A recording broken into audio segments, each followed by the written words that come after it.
All right, hello everyone, and peace of Christ to all of you. First of all, please invite your friends and don't forget to download the videos after we finish immediately. Um, our topic today is about anger. But before we talk about it, somebody asked me a question and I will answer. Please always subscribe, and you can join Patreon. Even if you are doing donation, you can still join, and this way you will be updated because I post there, I post in Mind, I post on Facebook and in Twitter, and even in Instagram. Like if you have Instagram, follow, because few minutes before I go on air, I make a video saying I am going live. A person asked me about the Muslims saying that we Christians, we pay the jizya as a tax. So we will answer about this before we go and start the topic about the anger. You see, always, and this is a warning for all the Christians, never understand Islam from Muslims. You see, I got my degree in Islamic law, and everything I learned which is negative about Islam, I did not learn from the school, because who dare even to say the truth? In the school they teach you what is, let us say, if you do this, what will happen there? I mean, you study law and Sharia, and Sharia is very silly, because if you go deep, you will find there's nothing is called Sharia. Sharia, I mean, like legalizing something, but based on Islam. Now, when somebody says to you any interpretation, any explanation for anything in his cult, well, tell him, can you show me? The Muslims, when they make text, like I saw the comments of the Muslims, angry Muhammadans, because many Muslims are leaving Islam. Like in the last 48 hours, we have 3 Muslims left Islam. Just live on air, not the one I speak to them under the air. And the Muslims are very angry, and he keeps saying that Christian Prince is misquoting, not giving you the meaning, giving you the meaning out of context, etc. But I'm showing in the screen everything I show, I'm saying, and now we will show you what the jizya mean. Jizya is coming from the word jaza, which means penalty. As an example, if we go in the Quran, we search for the word jaza.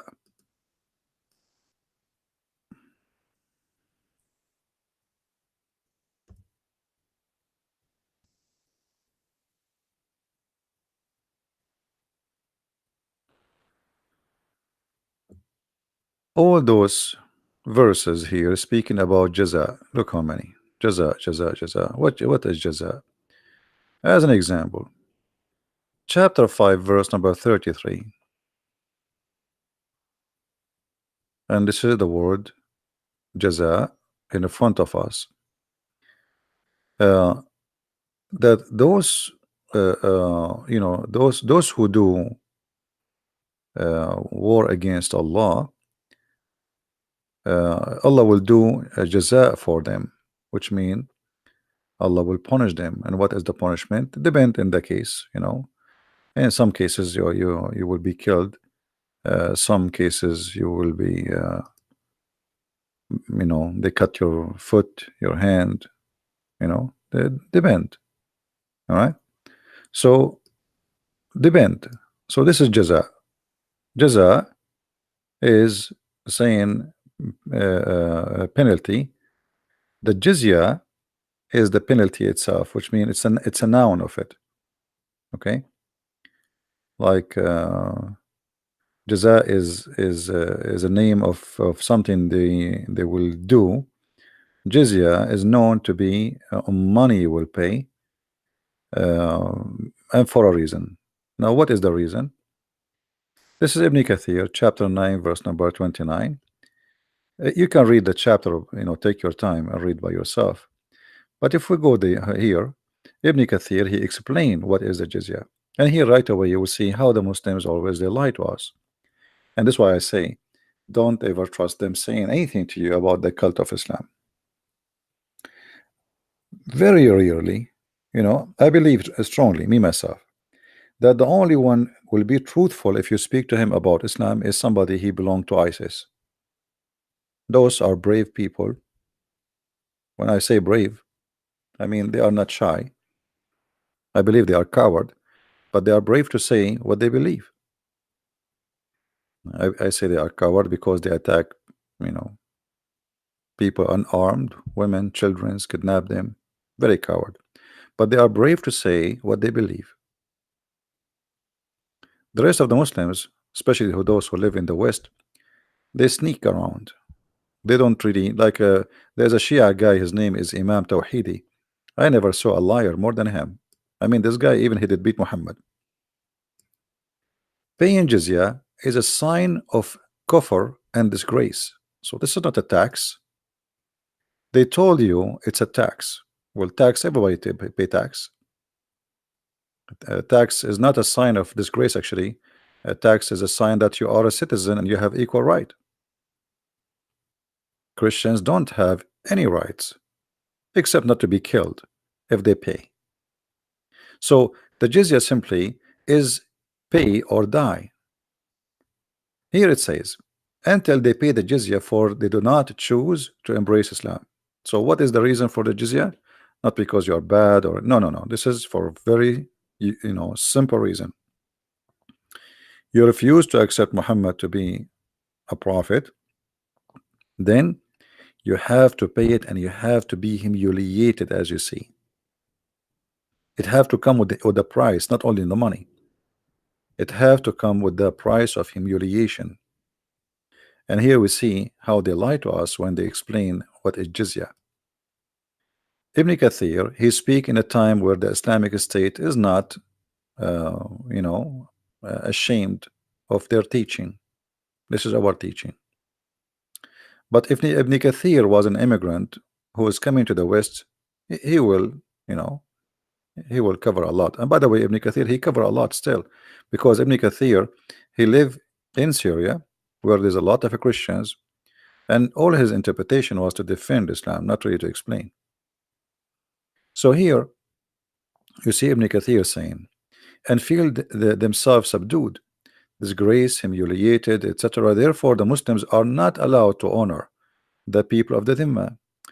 People of the Dhimma is the Christians and the Jews. What does that mean? What Dhimma mean? It's mean Muhammad, he grant them, if they pay him, they will not be killed. It's a mafia. Pay us, we protect you. Protect you from whom? From ourselves. We will not kill you. They are not protecting us from somebody else. They are the occupation. All those countries you see in the Middle East, none of them have to do with the Arab, as an example. Muhammad, he came, and after him the Muslims, like they went all the way to Iran, they went all the way to Egypt, Libya, Algeria, Morocco. What those countries have to do with Islam? Nothing. What those are African countries. And imagine now, just because of Islam, this is what Islam does. Islam not only a religion force itself, Islam destroy cultures, which mean a person from Algeria, he want to convince himself now that he is not Algerian, Amazigh, which is the origin of those people, he is an Arab. Same for somebody from Morocco, even somebody from Somalia. Somalian, there are people, they have a dark skin. What have you to do with the Arab? The Arab are white people. So just because of Islam, everybody starts saying I am an Arab. So it's like to be okay, the Arab are the masters. Osama bin Laden, he was a big shot in Afghanistan for a very simple reason. He is an Arab and he is a Saudi. He's like God. Arab and Saudi, and like twice, like two things in the same time.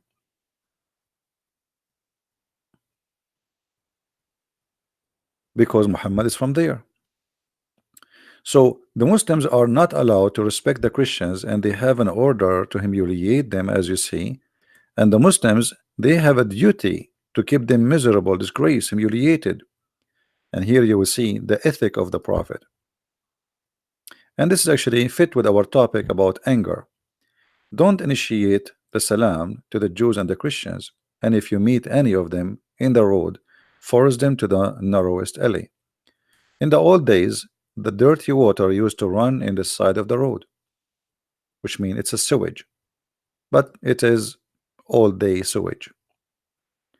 So if a Muslim coming in the road and you are coming as a Christian or a Jew in the other direction, or even he is coming from the same direction you are, he arrived to your side, you have to jump immediately in the sewage. You don't change your road. You know, the Muslim, they will say to you, because it sounds like narrow alley, he's just forcing you to change your road, maybe, you know. No, you will be in the road, but you will be in the sewage. There was a video made by a Muslim. Actually, I used to have it in my computer, but I think I lost it. He was saying how Islam was able to force itself on the Christians in many countries. As an example, he gave an example in the video. You will be with your son, and a Christian is not allowed to ride his donkey facing the head of the donkey. So how he ride? He have to ride, and his back is to the head of the donkey, which is funny. Imagine you ride a horse or a donkey. By the way, they can't ride a horse, only donkeys. So you ride a donkey, but your face facing the ass of the donkey, just to humiliate them. And the guy in the video was saying, so imagine you have a son, and your son says, hey dad, why everybody is facing the street, the front, except you? Then he will say to you, because we are Christians. And with all this pressure, they will leave Christianity and they will come to Islam. And this is how Allah guided them. So the humiliation was enforced in order to force those people to convert to Islam. But after a certain time, when the Muslims have became a big number, and they don't want any, like they don't care really for more people converting, because the army became big. So even when some Christians offer to convert to Islam, the caliphate he refuse, because he want money still to come. If they convert to Islam, they will not pay jizya. You notice? If they convert to Islam, they will not pay jizya. Here you see, this is why the leader, the faithful Umar, this is the caliphate after Muhammad, with his demand, his well-known demand, the condition to meet by the Christians, these conditions to ensure their continued humiliation, discrimination, etc. So my friend, when they say to you it's a tax, that's a big fat lie. Now here you notice that Muhammad as a person, always he tried to find a solution by creating or by fabricating Quran. As an example, Muhammad, he want to kill everybody who don't believe in Allah. But why now he accepted money? Okay, don't believe in Allah, don't believe in Muhammad, pay us. Muhammad, because he is a false prophet, he is willing to compromise. A person who says in the hadith, I've been ordered to fight and kill all mankind until they say the following, which mean to say the shahada, which is converting to Islam, or you die, as we see in the following hadith.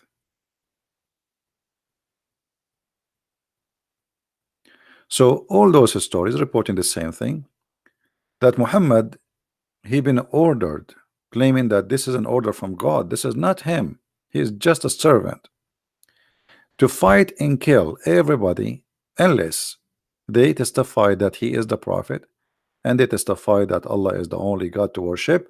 And not only that, they have to pray as he pray, to eat as he eat, face the Kaaba, etc. So even the food, it's not a choice for you to choose what to eat or not. You have to. So all of those together, you have to do them, and then only then Muhammad, he will not shed your blood, as you see in the front of your eyes in the screen. So Muhammad, you know, always he compromised the bend in his situation. As an example, when the Muslims were weak, in the same chapter 9, You will see in verse number 1, Muhammad, he washed his hands from the agreement of peace with the non-believers. Declaration of what? He washed his hands from the agreement, from the treaty.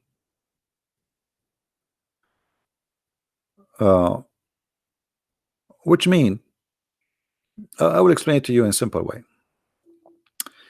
Egypt did sign a peace agreement with Israel, but any of you really believe that the Israeli will have ever a peace agreement with any of their neighbors? I don't know if there is any Jew in the chat. Could fight here be explained verbally? I mean, not necessarily fight by the sword. Yeah, well, can be, but my friend, he used the word uqatil, and you speak Arabic.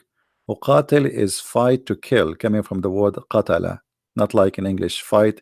The word fight can be many things. In Arabic, the word uqatil, you know, it is fight to kill. Qatala is the past tense, which mean I killed. So don't go there. Secondly, did your prophet do something metaphorically, or he did kill and attack? I mean, sometimes you Fadi you are very silly. I mean, how many attack Muhammad he did? How many people he killed? So how you can say maybe he meant it's something like he don't mean, brother? That can be like Jesus said, I brought sword, but the sword is in us. People will discriminate us. So you Muslims, you quote the verse for us, but did Jesus kill anyone? Did he carry a sword and he slaughtering? Do we have an army? So I brought a sword, and the sword is a sword, but the sword here is a metaphorical about what will happen to us. He said people will take you out of the synagogue and they will think by killing you they are doing favor to God. But in the hadith here, Muhammad, he practiced and he told you what is the fight reason. And he says clearly, I will not shed their blood.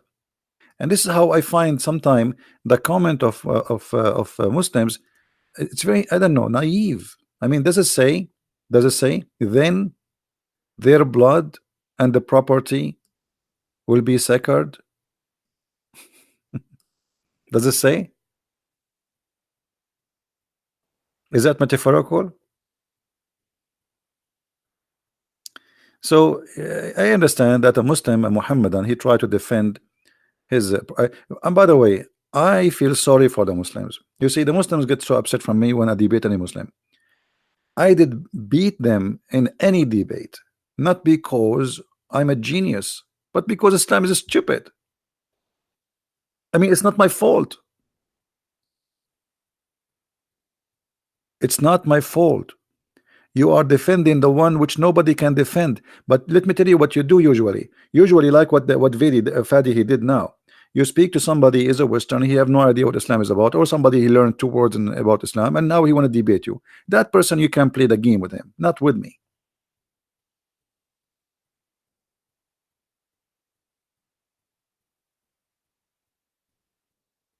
Play all the games you want,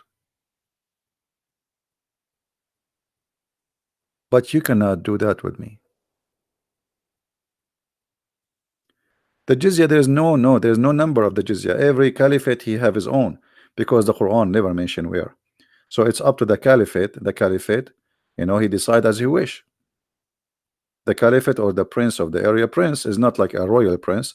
It's a Muslim. They hire him to be controlling that area. They call him prince. Sometimes even the leader of a few fighters. You know, the word here is emir, which means it's the same word for use for prince, but it's like the one who give orders.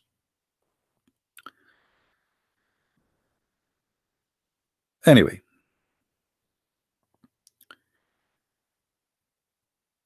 so Muhammad, he played his game when he is weak. Okay, look, just to show you, Fadi is making a comment. Let us answer him. Fadi is making a comment. So, but why saying Islam is evil? Because Allah told Muhammad was ordered to fight to spread Islam. Good order. God ordered the Jews to fight as well. It's mentioned in the Old Testament. Yeah, but the Jews, they never spent Judaism, and they never forced anyone to convert to the religion. They fought for surviving. The whole nation had been taken twice as a slavery, additional to thousands of nations attacking them. So there's a huge difference between this and that. At the same time, Muhammad, as you see here, is attacking people for no reason. There's no reason. He just fabricate reasons, and this is why he compromise. So Muhammad, just for the sake of money, he compromise. You have to believe in Allah, otherwise I will kill you. But if you pay me, it's okay. This is not a decent man. Either they are kuffar and Allah order you to fight all mankind until they do this or that. But you say to me, if I pay you, okay, I'm prophet of Allah, and now if you give me your dollar, if you show me the dollar, I will not kill you. Every month I will stop in the front of your house and you pay me. You will be my cow.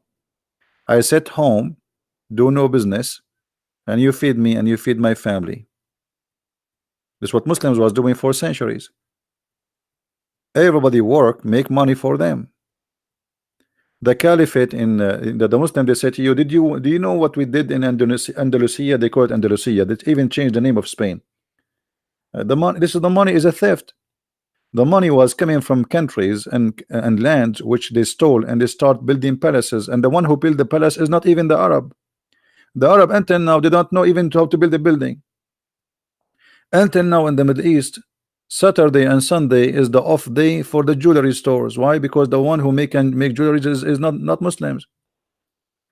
Most of the mosque of the Muslims is built by Christians specifically, because Muslims don't have you know, when they attack Spain, all the boats they use in the attack, it was made by the Aramaic Syrian in Syria. When they attack, you know, occupy Syria, those Aramaic, they knew how to make boats. The Aramaic, the word Europe is Aramaic, the word Africa is Aramaic. So the Aramaic are very great civilization. Islam came, Aramaic is gone, civilization destroyed. Same as Egypt. Egypt was one of the greatest civilization in this earth. Islam came, bingo, it's gone. Wherever Islam come, civilization go out. Go and see what happened in the last 24 hours, 48 hours, week. Since Ramadan started, how many people get killed? Just today, to attack in mosque. Muslims attacking mosque. You see, they make big propaganda about a guy, crazy guy, filthy guy who attack a mosque in New Zealand. But Muslims attacking mosque every day. Every day. Bombs every day. So is that because you are a Muslim, it's okay to kill Muslims? Yeah, this is the case. Actually, Muhammad, he allowed it.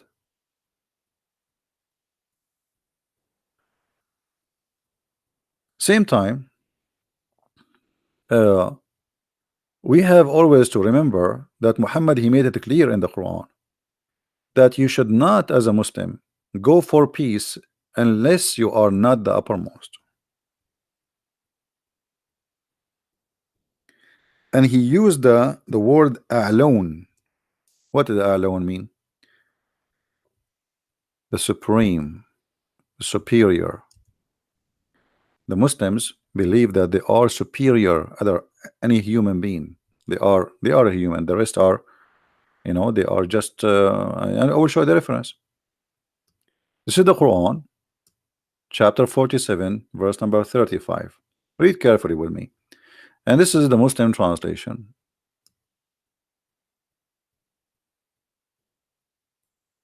Do you see the Muslim translation? I don't know, this translation is weird. What, slacken? Slacken. What is that? This is like, is that an Irish thing? It has changed this slacken madness. What's slacken? What is that? Let us see the potato Yusuf Ali. Okay. but not weary and faint-hearted, crying for peace when you should be the uppermost. The uppermost here really is not a good translation. When you are the supreme, because the Muslims are the supreme. So when a Muslim can sign a peace agreement, only when he is weak, he cannot make it. So Egypt, when the Egyptian they signed a peace agreement, the president of Egypt, he invited the Azhar sheikhs to discuss with them, and they told him no problem. The prophet he did that. He did even the same agreement with the Jews, but when he got strong, he attacked them and he killed them all. So now we are not stronger than Israel. The Quran says it clearly, never go for peace when you are the uppermost. So when I can go for peace when I am not the uppermost. So this is a temporary peace. So if the Jews believe that they have peace with their neighbor Jordan and Egypt, that's mean the Jewish are foolish people to believe in that. You know what I mean? That would be a very foolish to believe in. That is just very temporary. Especially now, the Shia and the Sunni they want to eat each other. So Israel now is so relaxing because of Shia and Sunni. But look at the mistake Israel is doing, or even Trump is doing. Trump now, if he go in war with Iran, who is the one who Israel think, the Israeli think Iran is the big problem, so we need to change the regime. I don't agree. I like this regime to change, but this is not what I'm talking about. Uh,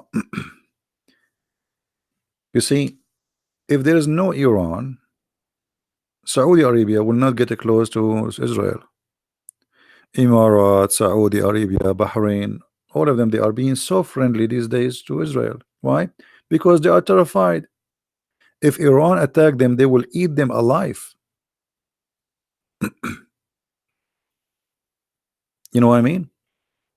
So the existence of the regime of Iran made Israel relax. The Sunni are weak. The Sunni are majority of population, but they are not smart like the Persian. All the Sunni in the Middle East, they are Arab. And we have to admit that we Arab, we are not to compare with the Persian. When the Arab they were sleeping in their tent, having a bunch of goats around them, the Persian they have science and they have, I mean, this is a great civilization. So uh, if not America, USA, if not Israel, the Iranian they can eat Hezbollah. Sorry, they can eat the king of Saudi Arabia for dinner, just for a dinner.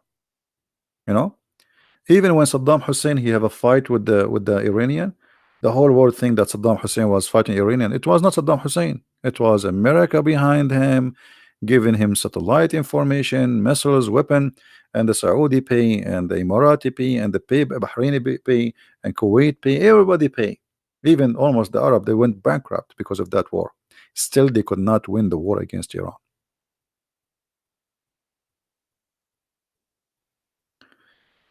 So, if the Iranian regime disappear, and now we will not have a Shia Iranian Islamic Republic, then the Muslim Sunni they will turn their faces to fight Israel again. Are you getting my point?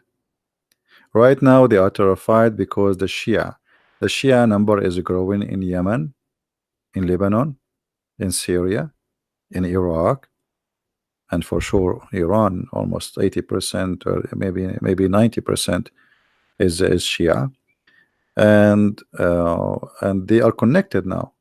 Iran, Iraq, Syria, Lebanon. That's it. Same time, if you go in the Gulf, Oman is a kind of Shia, the Sultan of Oman and his country, and Yemen, most of people now became Shia. And this is terrifying for the Sunni. They are surrounding them from all over. Now, suppose today we will talk about uh,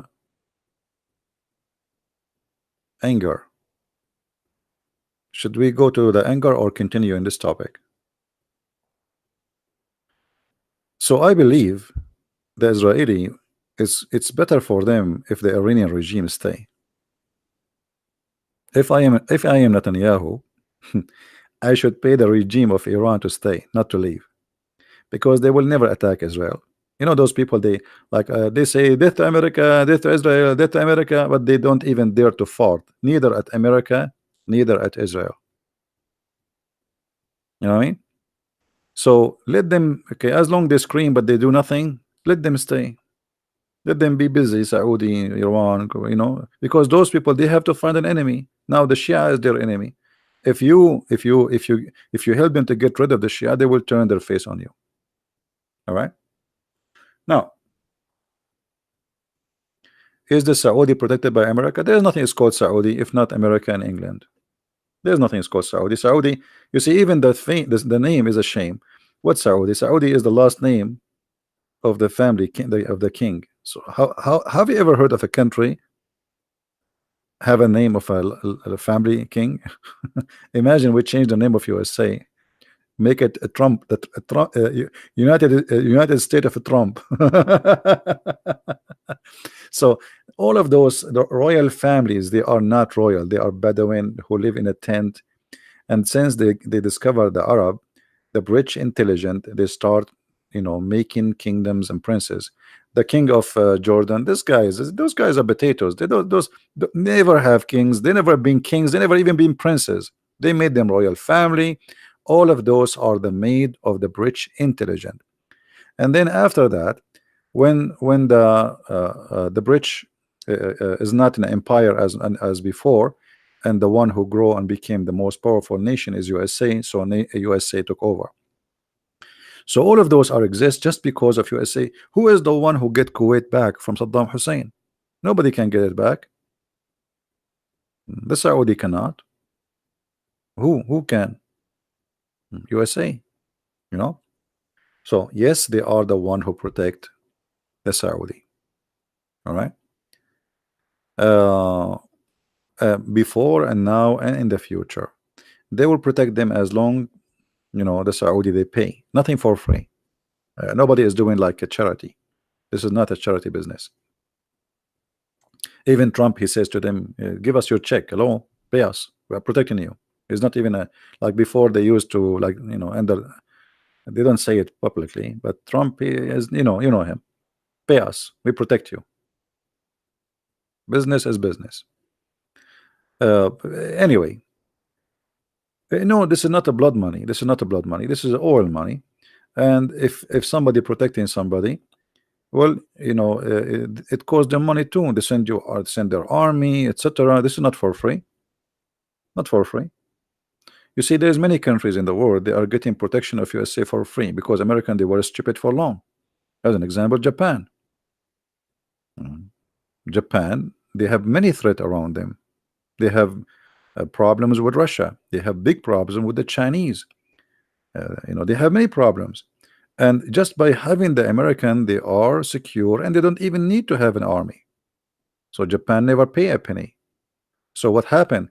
Japan became very rich in economy, very poor in army. But who need an army if somebody else spend his money in the army to defend us?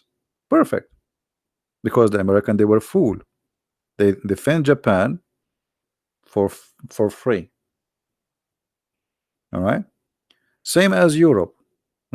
Most of the NATO cost is American pay. Since until Trump he came, this guy is a businessman. He's smart. He said, why we are paying to protect you? Why we pay for everything? You have to pay your shares. All of them, they get rich. Like, look at Germany, how rich it is. Why America will pay for Germany to protect Germany? So American, they've been foolish for a long time. Long time. But anyway, this is politics and stupidity.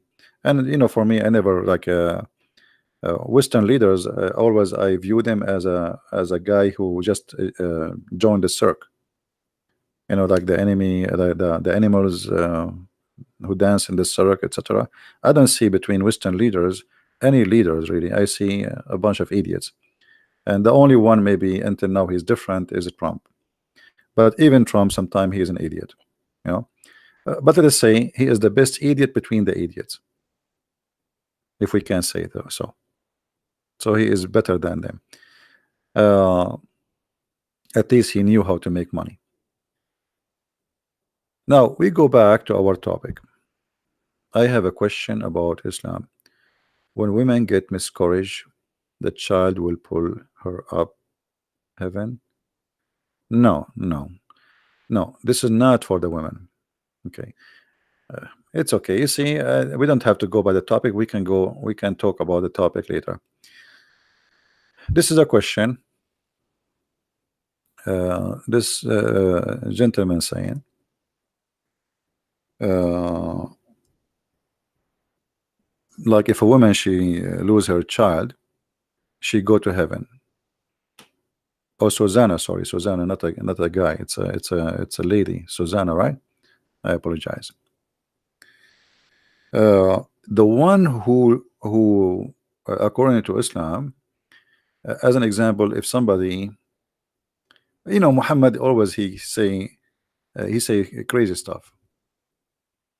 As an example, if somebody his children's they die from uh, drowning, the father, if he have 3 kids who die from drowning, they will go to heaven. uh, let me see if I find you. So Muhammad, he have many of those stories, which is very funny, and it doesn't make any sense anyway. Um,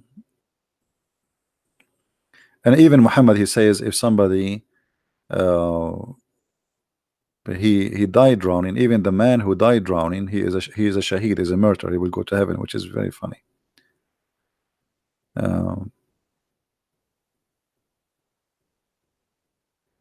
Anyway, Muhammad, he said many tons of things, and they don't make sense as usual.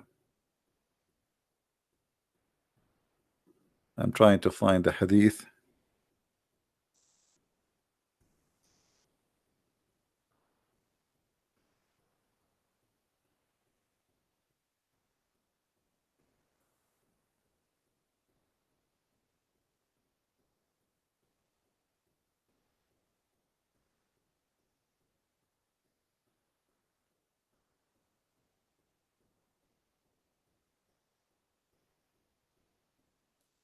Let us see.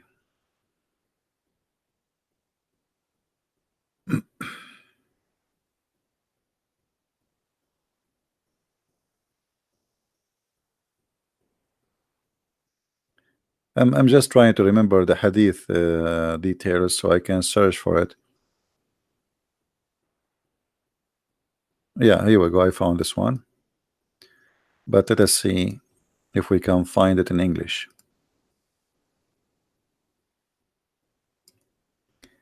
However, let us say that what you said is true. I mean, why if somebody is, a woman, she lost her baby, she will go to heaven? I mean, that's weird.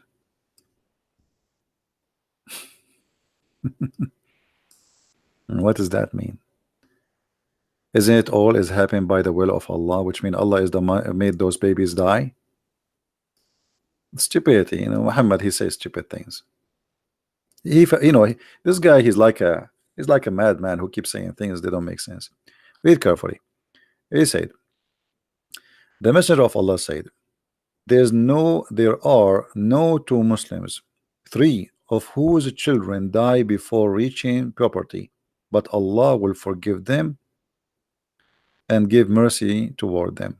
Okay, forgive who? Not the children. Forgive the parents. Look at this one. There are no 2 children who the children die before puberty. Okay, it will be said to them, enter paradise. And here supposedly the Muslims who they have that. Let us show you the other one.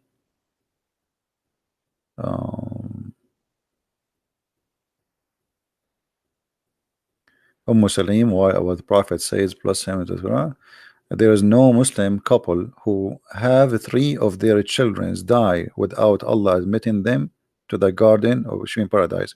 So if you are married and you and your wife, you lost three children before they reach the age of being adult, Allah will take you to heaven. I mean, what is that? Don't you think this is very silly? You know what I mean? What is that?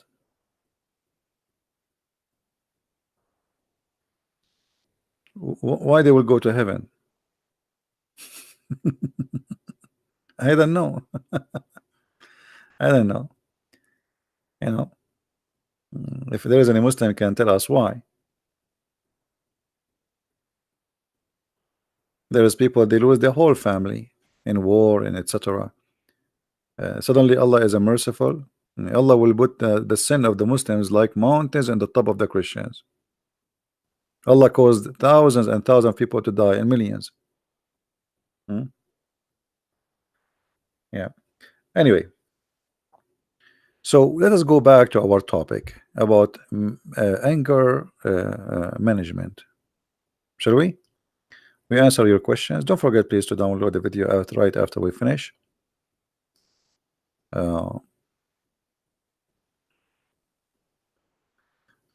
Look at this. Look at this dog. You know, all of us, human, animals, I mean, all, when they are angry, their look change. The look of a person or even an animal, it's different from being angry. Like as an example, this is a dog. It's called Husky. Well, this is a Husky. He is peaceful. Look how he look nice.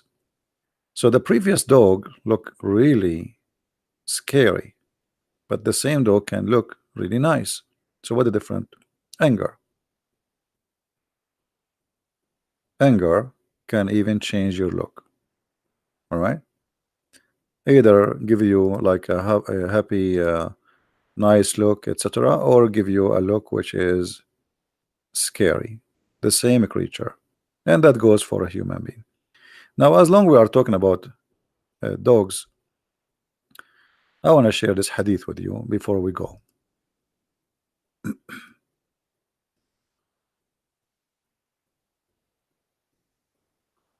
Okay, let's go here. In this hadith, you will see something funny in the translation. I don't know if you notice with me. Anyone notice me what's wrong in this translation in the page?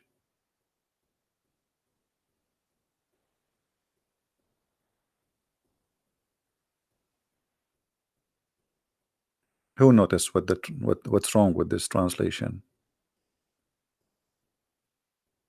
Guys, if somebody want to talk to me, first you have to be a Muslim. Otherwise, we have to give a time for the Christians. Then you cannot find me reading in Skype because I changed the name there because I'm getting like thousands of ads every day. Scary. So I will add only people who they want to talk to me and they are Muslims. If you are a Christian, only if it's necessarily, please. Now, what is the problem? Yeah, bite him. Have you ever heard of a prophet saying to his followers, go and bite somebody? Any Muslim there listening to this, watching this? Have you ever heard of a prophet of God? It doesn't matter what God. He's a Hindu, Buddhist, whatever. He said to his followers, if somebody is proud about his family previous to Islam, bite him. Well, what does that mean? How are you, Mr. Noor? We have a Noor. Noor is a Muslim. So, Mr. Noor, what do you think? Is that really what it says? Bite him?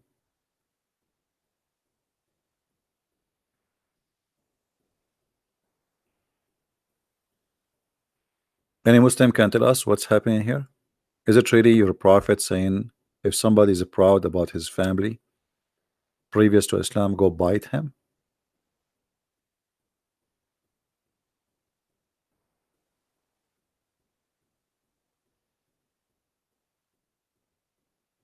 Noor, I'm just asking you, type everything you want. You can call me, Noor. You have a Skype? I will call you. If you like it, we can talk. What bite him? What does that mean? Hadith are nonsense. Like, you see, guys, this is what I like about Muslims. Noor, he just said something very important, and I don't know if you notice with me, what does that mean? uh, Muhammad Noor saying that the hadith of his prophet are nonsense. So Muslims, they knew that their prophet something wrong with him, but Noor now, he right away he will write again, he will say no, no, no, this is not what I meant. I mean the hadith are not trustworthy, they don't make sense. Correct, Noor? This is what you meant? You are against the hadith, right? Hadith doesn't make sense. It's not the prophet who don't make sense. Ah, guys, hadith were invented. This is what I expected him to say. I was right.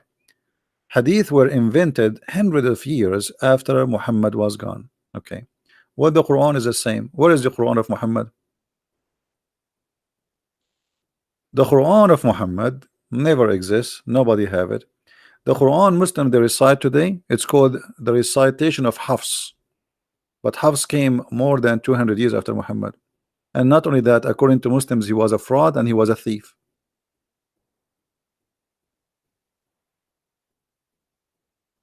So just because the hadith does not make sense to you, you reject it. Okay, what about the Quran? Does the Quran make sense to you, Noor? No problem. So Noor, do you trust the Quran, or you only the hadith is a problem for you, or the Quran too is corrupt? No, actually this hadith is sahih. This hadith is sahih. This is not a weak hadith. This is sahih, as you see. So look guys what happened. In Arabic it says, سمعت النبي صلى الله عليه وسلم يقول من تعز بعزاء الجاهلية فأعضوه ولا تكنوا. I heard the Prophet of Allah saying, the one who is proud about his family previously to Islam, go and tell him to bite the private part. I'm not going to say the word, you know what I'm talking about. The private part of the man. Tell him to go and bite the private part of his father, and don't call him by the name which he like, which means last name. He's proud about his last name. Don't call him by that last name. So look how the Muslims, in order to fabricate the meaning, they are ashamed to say the Prophet says go and bite his private part. They said go and bite him. And this is why Noor, who is a Muslim, he said it does not make sense. I agree, this is a false translation. It doesn't make sense.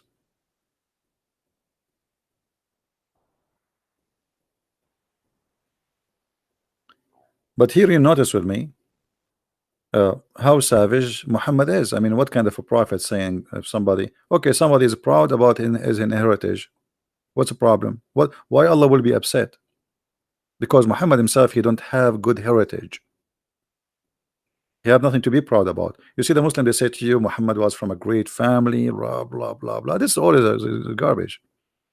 When Khadija, she did marry from Muhammad, in order to make her father agree to marry him, she drunked her father. She changed his clothes. She made him wear new clothes. She colored his beard. All of this when he is drunk. She made him drunk with Muhammad. The guy, when he woke up in the morning, he says, why I'm wearing those clothes? Those clothes I go for like party. This, like, in the old days, there's clothes for like now, even now, there's clothes for every day, and there's a clothes which expensive for occasions. So he says, why I'm colored? Why I'm wearing those clothes? What happened? She said, you forgot yesterday you married me to Muhammad.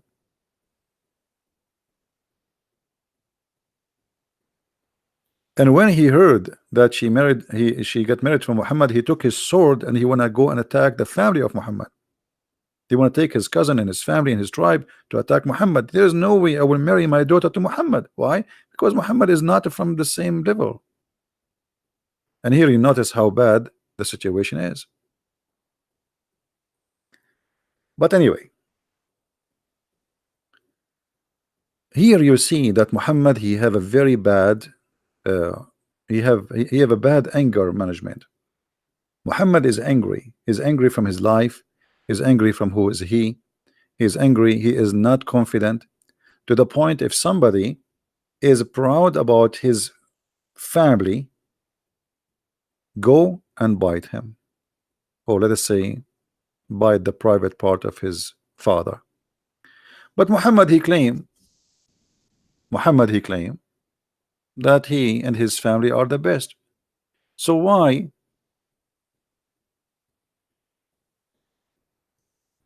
if somebody is proud about his family, tell him to go and bite the private part of his father? But if Muhammad is proud about his family previous to Islam, it's okay.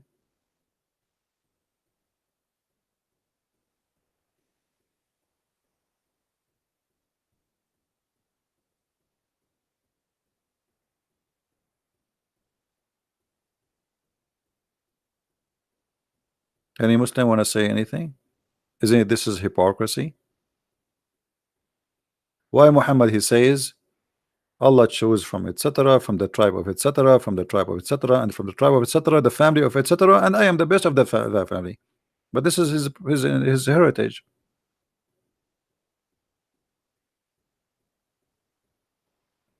So why he can be proud and someone else cannot be proud?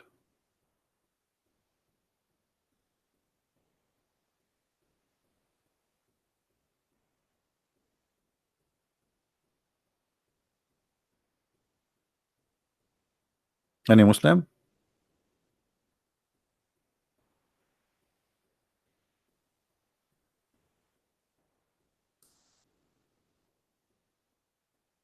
No Muslims want to answer? All right. But here Muhammad, you notice that he is refusing anyone to be proud because he don't want to have competition. If you remember the story, if you have my book, where Muhammad he killed an innocent man just because he is a very decent and he pray a lot. Muhammad he ordered Abu Bakr and Umar and Ali one after one to go to kill the guy. The guy is praying in the mosque. Just because before he arrived they were saying this man is the best ever we saw. Muhammad he told them that this is the shaitan. But the guy did nothing. He killed no one. He harmed no one. He is a very devoted believer. He pray a lot. And here Muhammad, because he is not self-confident, so now he found in this guy a competition. Dangerous. People will look at him, how long, how much he pray, and look at me, and I am the prophet who spend my day going between women, from women to women. So uh,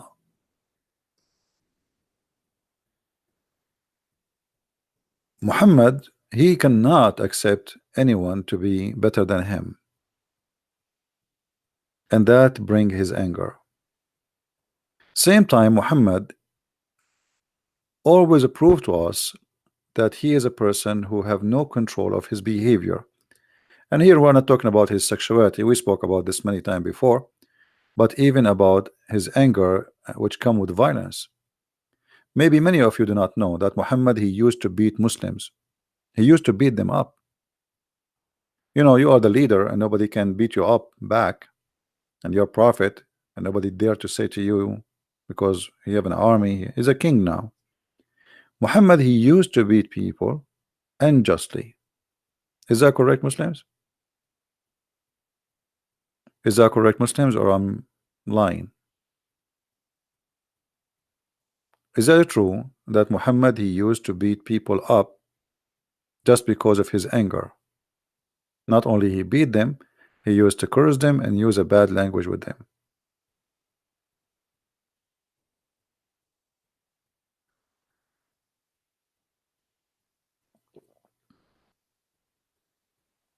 No, that the story about Khadija and make her father drunk, this is not in the Quran.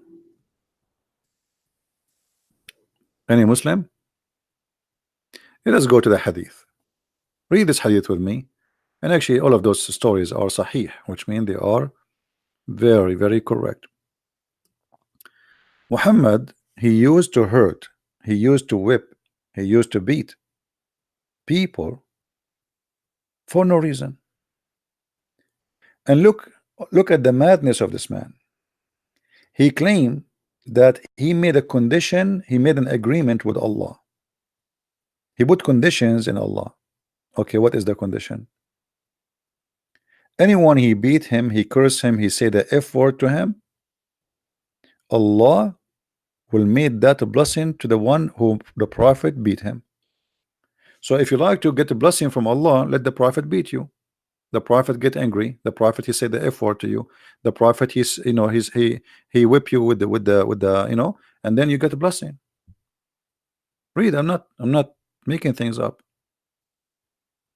Aisha reported that two persons visited Allah Messenger, and both of them talked about a thing, something, which I'm not aware of. She didn't know what they were talking about.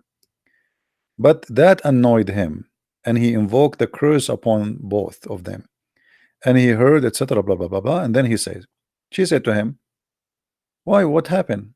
He said, "The good would reach everyone, but I would not reach those two." He said, "Why so?" I think she said. I said, because she said, this Aisha, because you have invoked a curse and heard over them. He said, don't you know? Don't you know? No, she don't know. Aisha, she don't know. Don't you know? Okay, know what? I am a human being, and that for a Muslim upon whom I invoke curse or hurt or hurl, etc., make a curse or a purity and reward for him. I mean, the translation here is really horrible. This guy, I think he is using Google translation. It is, you see the other one. I mean, what is the translation? This translation is, O Allah, I make a covenant with thee against which thou wouldst never go. I am a human being, and thus for a Muslim whom I give any harm, Muhammad doing harm to who? To Muslims, or whom I scold, the one I hurt, I whip, the even translation here is not good. I whip him. The one who invoke curse upon him, the one even I beat him. Make this a source of a blessing and purification until the day of resurrection. So Muhammad, he made conditions, he made an agreement with Allah that there is people who beat them who he should not beat them. He agreed that he is not being fair. He agreed that this is not right. But what he can do with his anger management, he found a solution. I beat you, Allah give you reward. Muhammad, he will not control his anger management, but Muhammad, he found a solution. I'm not going to change. I'm not going to promise you I will not beat you no more. I will not curse you. I won't say the F word to you. No. I will keep doing that. My anger management, there's no solution for it. But I have a good news for you. I say the F word to you, Allah give you reward. I beat you up, Allah give you reward. So if there is any Muslim would like to get a blessing from Allah, then here we go. Noor, you want me to come to Paltalk? Yeah, I saw I could not find his name in Paltalk. This name is sorry, in the Paltalk. Okay, let me open Paltalk. We have a Muslim on a call me in Paltalk. Let us see what you want to say.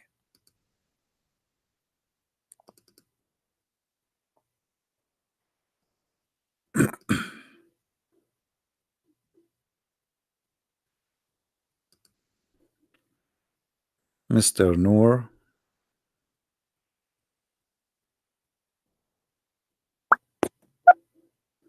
Okay. I am in Paltalk now. I will look for you, Mr. Noor.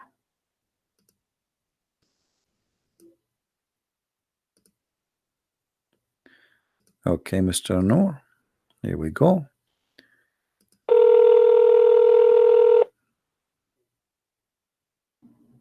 Assalamu alaikum. Wa alaikum assalam, Mr. Noor. How are you? Hold on 1 second. Let me mute your stream. Okay, can you hear me? I do hear you. Please just be sure you mute YouTube so we don't have duplicate of voice. Yeah, 1 second. Let me put on my headphones. Actually, God willing. All right. Keep YouTube running, but just mute the sound.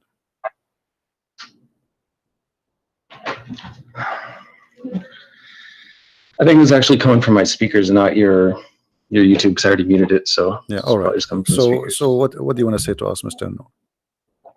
Well, so I think we should keep it organized a little bit. So if you want to just ask me a few questions, whatever you think about Islam, I can answer it, God willing, and then I can just ask you questions so we can kind of. No, I don't want to ask you the questions. I want you to tell me something good about Islam, anything.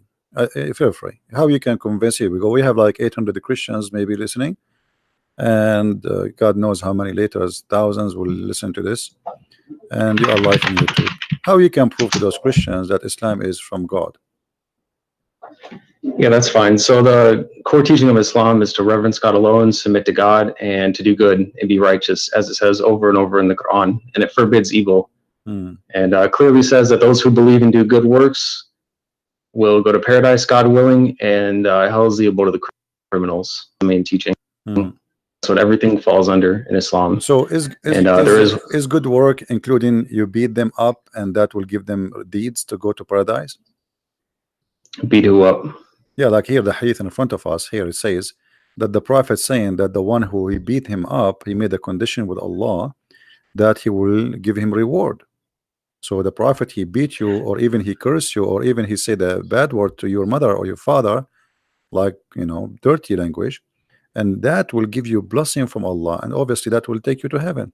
Is that the way to go to heaven? No, that doesn't make any sense. And I don't follow hadiths, and I don't believe them anyway, because there's no way to verify them. They were just written hundreds of years after he was gone. No, this is Sahih. Okay, so you believe in the Quran only? You don't believe in the hadith? Yeah, no, because the Quran is from God. Hadiths were just invented by men for what they thought that they heard him say. They're additional books, and there's no way to really verify whether or not he said that. All right. What about the Quran? If there's any way to verify that he said anything in the Quran? What is the proof that the Quran is from God anyway? How you can prove to us I'm okay that the Quran is from God? Well, as long you said you want to verify. Yes. How you can verify? Well, I don't think that there's a way to prove it 100%. I believe it is. However, there is some evidence that it is. Like what? Just based off what it teaches. Well, like the prose and how it's written, how clear it is. How clear? Just the overall style. I don't know. The Quran how says, clear it is. My friend, as I know, the Quran says nobody understands the Quran save Allah. So how clear it is? No, it says it's in a clear Quran. I know you can hear the typing, but I'll find the. No problem. Take your time. Yeah, so 3669, in the name of God, the Almighty, the Merciful. We did not teach him poetry, nor does he need it. This is a reminder in a clear Quran, and it tells us to think and to reflect about it. At the same time. So 3639, correct? It says that the Quran is clear, correct? 3669, yeah, it's a clear, 59? Clear Quran. 59? 3669. 3669. Okay, 69, sorry. All right. So here the Quran is so clear, correct? Yeah, there are some ayat in there that are purposely not clear, but purposely, what does that in general mean? It's a clear Quran. What do you mean? Well, 3:7 explains it best. So it says, he is the one who sent down to you the book from which there are law-giving revelations. They are the essence of the book, and others which are of a similitude.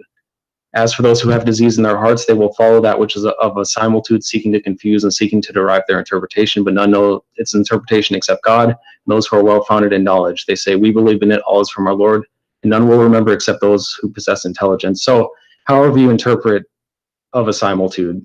So it's saying it is a clear Quran, and those who are well-founded in knowledge will understand it, who are guided by God. But there are also some that can misinterpret it. It doesn't say that. It says that those who they are not understand it, those who believe, they say, those who have knowledge, they will say, we believe. So to be considered as a scholar in Islam is not about understanding, it's about saying, I believe.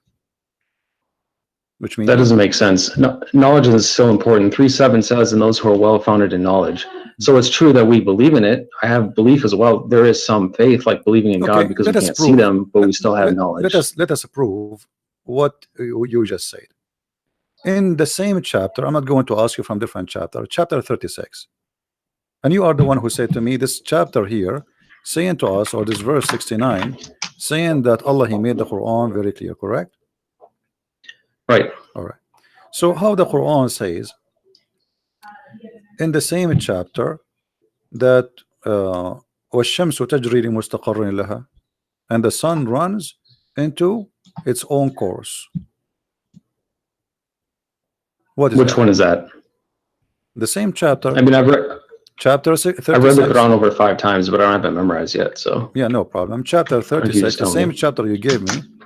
Verse I see it. Yeah, 36. Verse number 38. Okay. As long you say to us the Quran is so clear. Okay, what does that mean? The sun run. Do the sun run? Well, it says the sun runs to a specific destination. Okay, what is the best? Such as the design of the noble, the knowledgeable. What is that? Well, it's what we see. I mean, we see the sun in the sky. It's the same destination every time. So yeah, that's a specific destination. But this doesn't mean Allah is wrong, because the sun is not running anywhere. So Allah, He see as we see, or He see different? Well, that's petty semantics. I mean, it's running in an orbit. Yeah, but He's doesn't matter if you say run or orbit. He's talking about, you just said how we see the sun. That's mean that the sun setting, sunset, sunrise, correct? I mean, you can say that water is running. You know, is that wrong? No, the water is running. Yes, water is running. No, water is running. If it's running, it doesn't literally run. No, it does. It doesn't literally run, just like the sun. It moves. No, it does. It does. Like the water run. The water move from A to B. Water has legs. You're saying that water can run with legs. Water doesn't have legs. My friend, running have nothing to do. I'm saying running have to do nothing to do. Okay. Remember. First of all, you are not reading the Quran. Quran is not meant to be in English. In Arabic, it says tajri. It actually is. Tajri. No, it's in Arabic. Tajri. Yeah, I know. The word tajri, it's mean. Yeah, go ahead. You run. It's running from location to location. Now, you said and you agreed that this is about how we see the sun. So Allah speaking here about the sun setting, the sun rising. But this is absolutely false. The sun does not set. The sun does not rise. All it says is that it runs to a specific destination, and running is interpreted the same way that water is running. Okay, it moves to a certain destination, which it does every single day. It's just all right. If we go just 2 verses down, you can read the verse before it. You can read the verse before it. And the moon after it have measured in their mansion. The Quran believe that the moon have mansions, and this is what the religions before believe, that the moon. He have mansions, he live in the places, and he moved from place to place.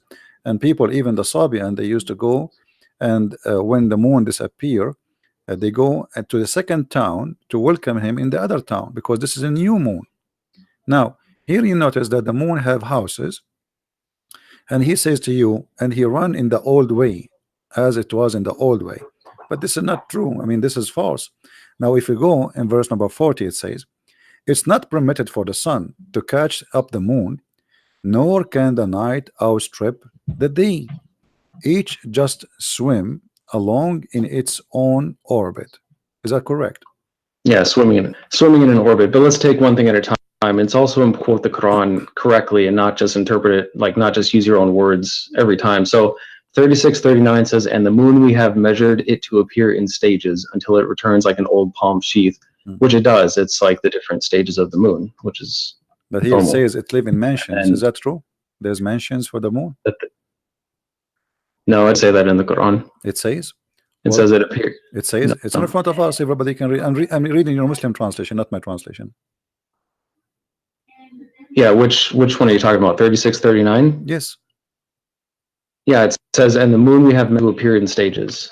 What? So if you want to read from the one that I read from, it's a monotheist translation. What translation you are reading? Here, I'll post it in chat. You can Google it. It's called a monotheist translation. Otherwise, you can go here. Monotheist? To what does that mean, monotheist? Yeah, monotheist means one monotheist. That's what we are. We reverence one God. That is a new form. Monotheist. Let me see if we have it here. Yeah. Monotheist. It says it in as well. talks about monotheism. Maududi, okay. Yeah, but my friend, do you speak Arabic? Only some. I don't speak it fluently here we because go. it's It's not in my front native of us. tongue. I But mean, I should learn it. this God translation willing. is absolutely false, my friend. It says وَالْقَمَرُ قَدَّرْنَا مَنَازِلَ حَتَّى عَادَ كَالْعُرْجُونِ الْقَدِيمِ. So it says the word manazil. So how this guy, whoever translated this translation, he said, you can copy this word manazil as you see in the screen, post it in Google, and you will see it mean houses or mansions. So this is a false translation. Well, there's lots of translations that translate it that says the moon we have measured it to appear in stages, and Arabic is a rich language and it doesn't have a single word definition all the time. My friend, you said let us not to give wrong interpretation. So how we can give interpretation for the Quran according to you? How do you interpret the Quran? Well, you should think for yourself and ask God for knowledge and wisdom, and also consider the opinions but you could not of answer others. me. And then you could not answer me. You are the one who said to me. You gave me verse number 39. Remember? 36, 39. Sorry, yeah. Which one are you talking about? Saying to me that the Quran is so clear, the same chapter, right? But here I'm asking you now, how Allah he says such a thing, that the sun run into its course? You could not answer. You said that we see the sun every day. No, I did answer it. Yeah. It does run its course. No, it runs to a destination every day. It runs the same way that water. The earth is going around itself. It's not list. The earth, the earth goes around itself. This is how the day happened. No, the sun rotates. It runs to a specific destination, just like it says. It's like water. A river can run to a destination. Okay, so the according to you, when the sun set every day, it's not the earth going around itself. This is the sun going from point A to point B, from east to west. Yeah, and even no matter what you believe about it is also speculation. There's no point even debating that, because you have no way to measure what it's doing besides what you can observe on Earth or what you trust what others say, because you have no experiment that you can do for yourself to determine what it's actually doing. You know what I mean? So it's pointless to argue about that. So, but there's no way for either of us to prove it. No problem. I will not argue about that. But you just confirm, and everybody heard you, that according to you, according to the Quran, as you understand it, the sun every day go from the east to the west, correct? Well, it's how do I say it? There's no, it's nitpicky. I mean, the sun does its course every single day, just like it says. It runs to a specific destination every day. You know, it has its cycles. I mean, there's nothing more to really argue about in that sense. You know? So, see what the point is. Okay, so now we you know, I will not go into argue. Well, this is your opinion, and you think it looked like you know better than me about science. But the Quran says, as long as you agree that the sun goes from point A to point B every day, some morning, afternoon, and night, the Quran says that the sun set in the murky water. What do you think? Okay, so I'll continue to answer, God willing, but I also want to ask you a few things as well. So for now, I'm letting you talk about the Quran and ask about the Quran, which I'm fine with.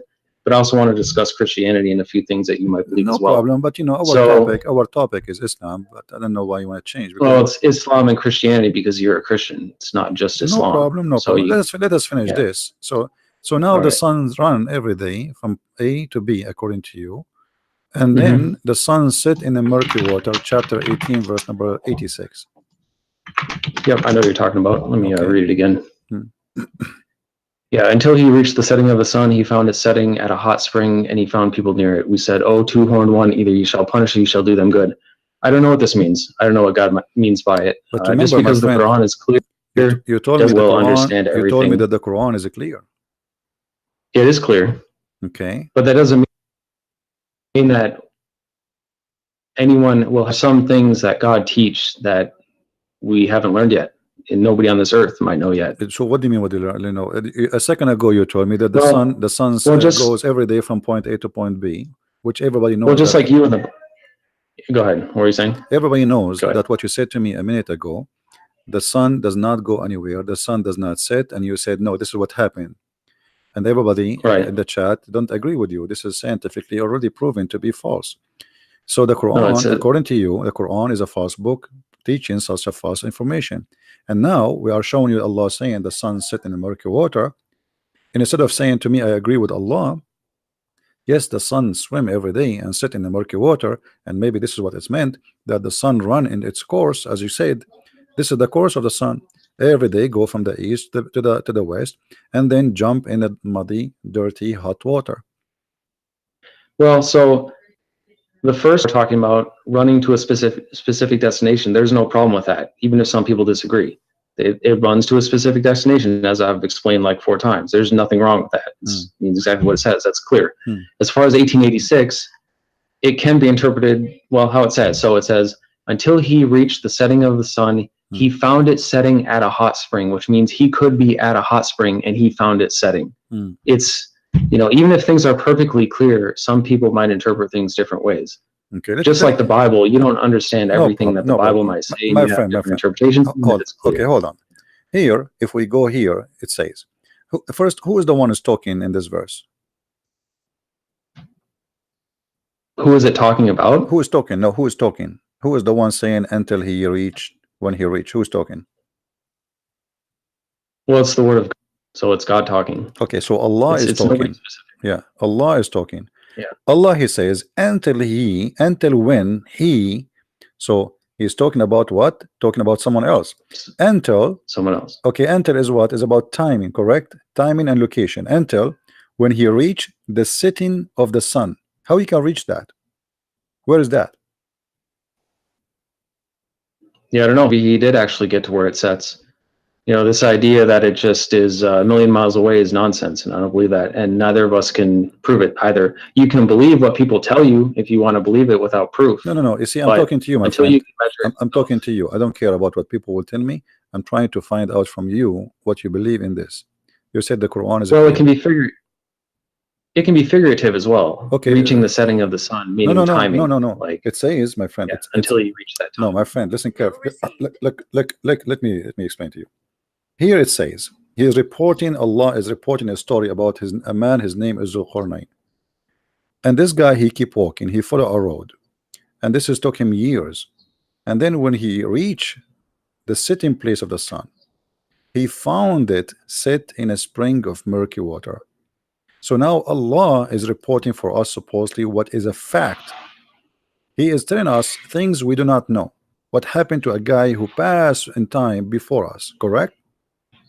Okay, so when he say he found the setting place of the sun, where is that? How that can be true? The sun set everywhere. Look what he said. It doesn't set everywhere. It goes below the horizon. That's all we know. Or it sets in a literal spring. No. So you believe that the sun set in the water, according to you?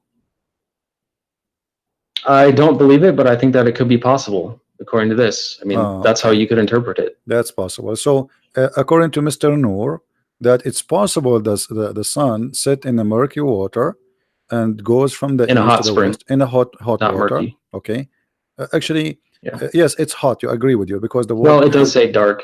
Hamia. I mean, 2 things, by the way. Hamia is a you know, when they make I don't know what they call it in English, like when they make the bricks. You know what I mean? So the water of that brick, you know, it have to be hot, and then even the brick itself, they burn it after that. So the Quran confirmed that the sun every day goes and jump in that pool, which is a spring of murky water. But how big the sun and how big this spring of murky water? The sun is so big. Do you think the sun is like a small lamp or something? Well, it's definitely not as big as they teach us, because it's also the same size as the moon, besides when it's being viewed through like the atmosphere and it's distorted when it's low. But when it's like up in the sky, it's the same size. And this idea that they're these extreme distances apart is ridiculous. That it's just like coincidence. We don't know how big it is. So nobody does, unless again you trust. So you think like that maybe the sun, it's like in this small and jump in the swimming pool because it's a spring of water. How big is going to be? Well, it could set in that. I mean, look how big the Earth is. Yeah. Let me ask you, this spring of water is where? Is it in the Earth? We don't know. It's wherever the sun sets. But the Quran is clear. Nobody knows where it is. But the Quran is clear. It is clear, but it's not an encyclopedia of everything. Just like the Bible is. It doesn't explain every single thing, because that'd be way too big. All right. Even though it's clear. If we go down a little bit, it says, then he followed another way. Verse number 89. And then it says the same story again reported, but in the other direction. It says, until when he came to the rising place of the sun. What is that? It says, so when he reached the rising of the sun, he found Actually, a rising out of people for whom we did not make any cover except it. yeah. Where is the rising place of the sun?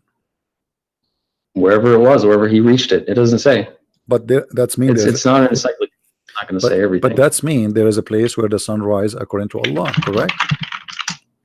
Yeah, sunrise is a specific location. And that is a specific location, as you said. So, guys, there's a specific location according to Mr. Noor where the sun rises, and that is told by Allah, and this is something nobody knows before, correct?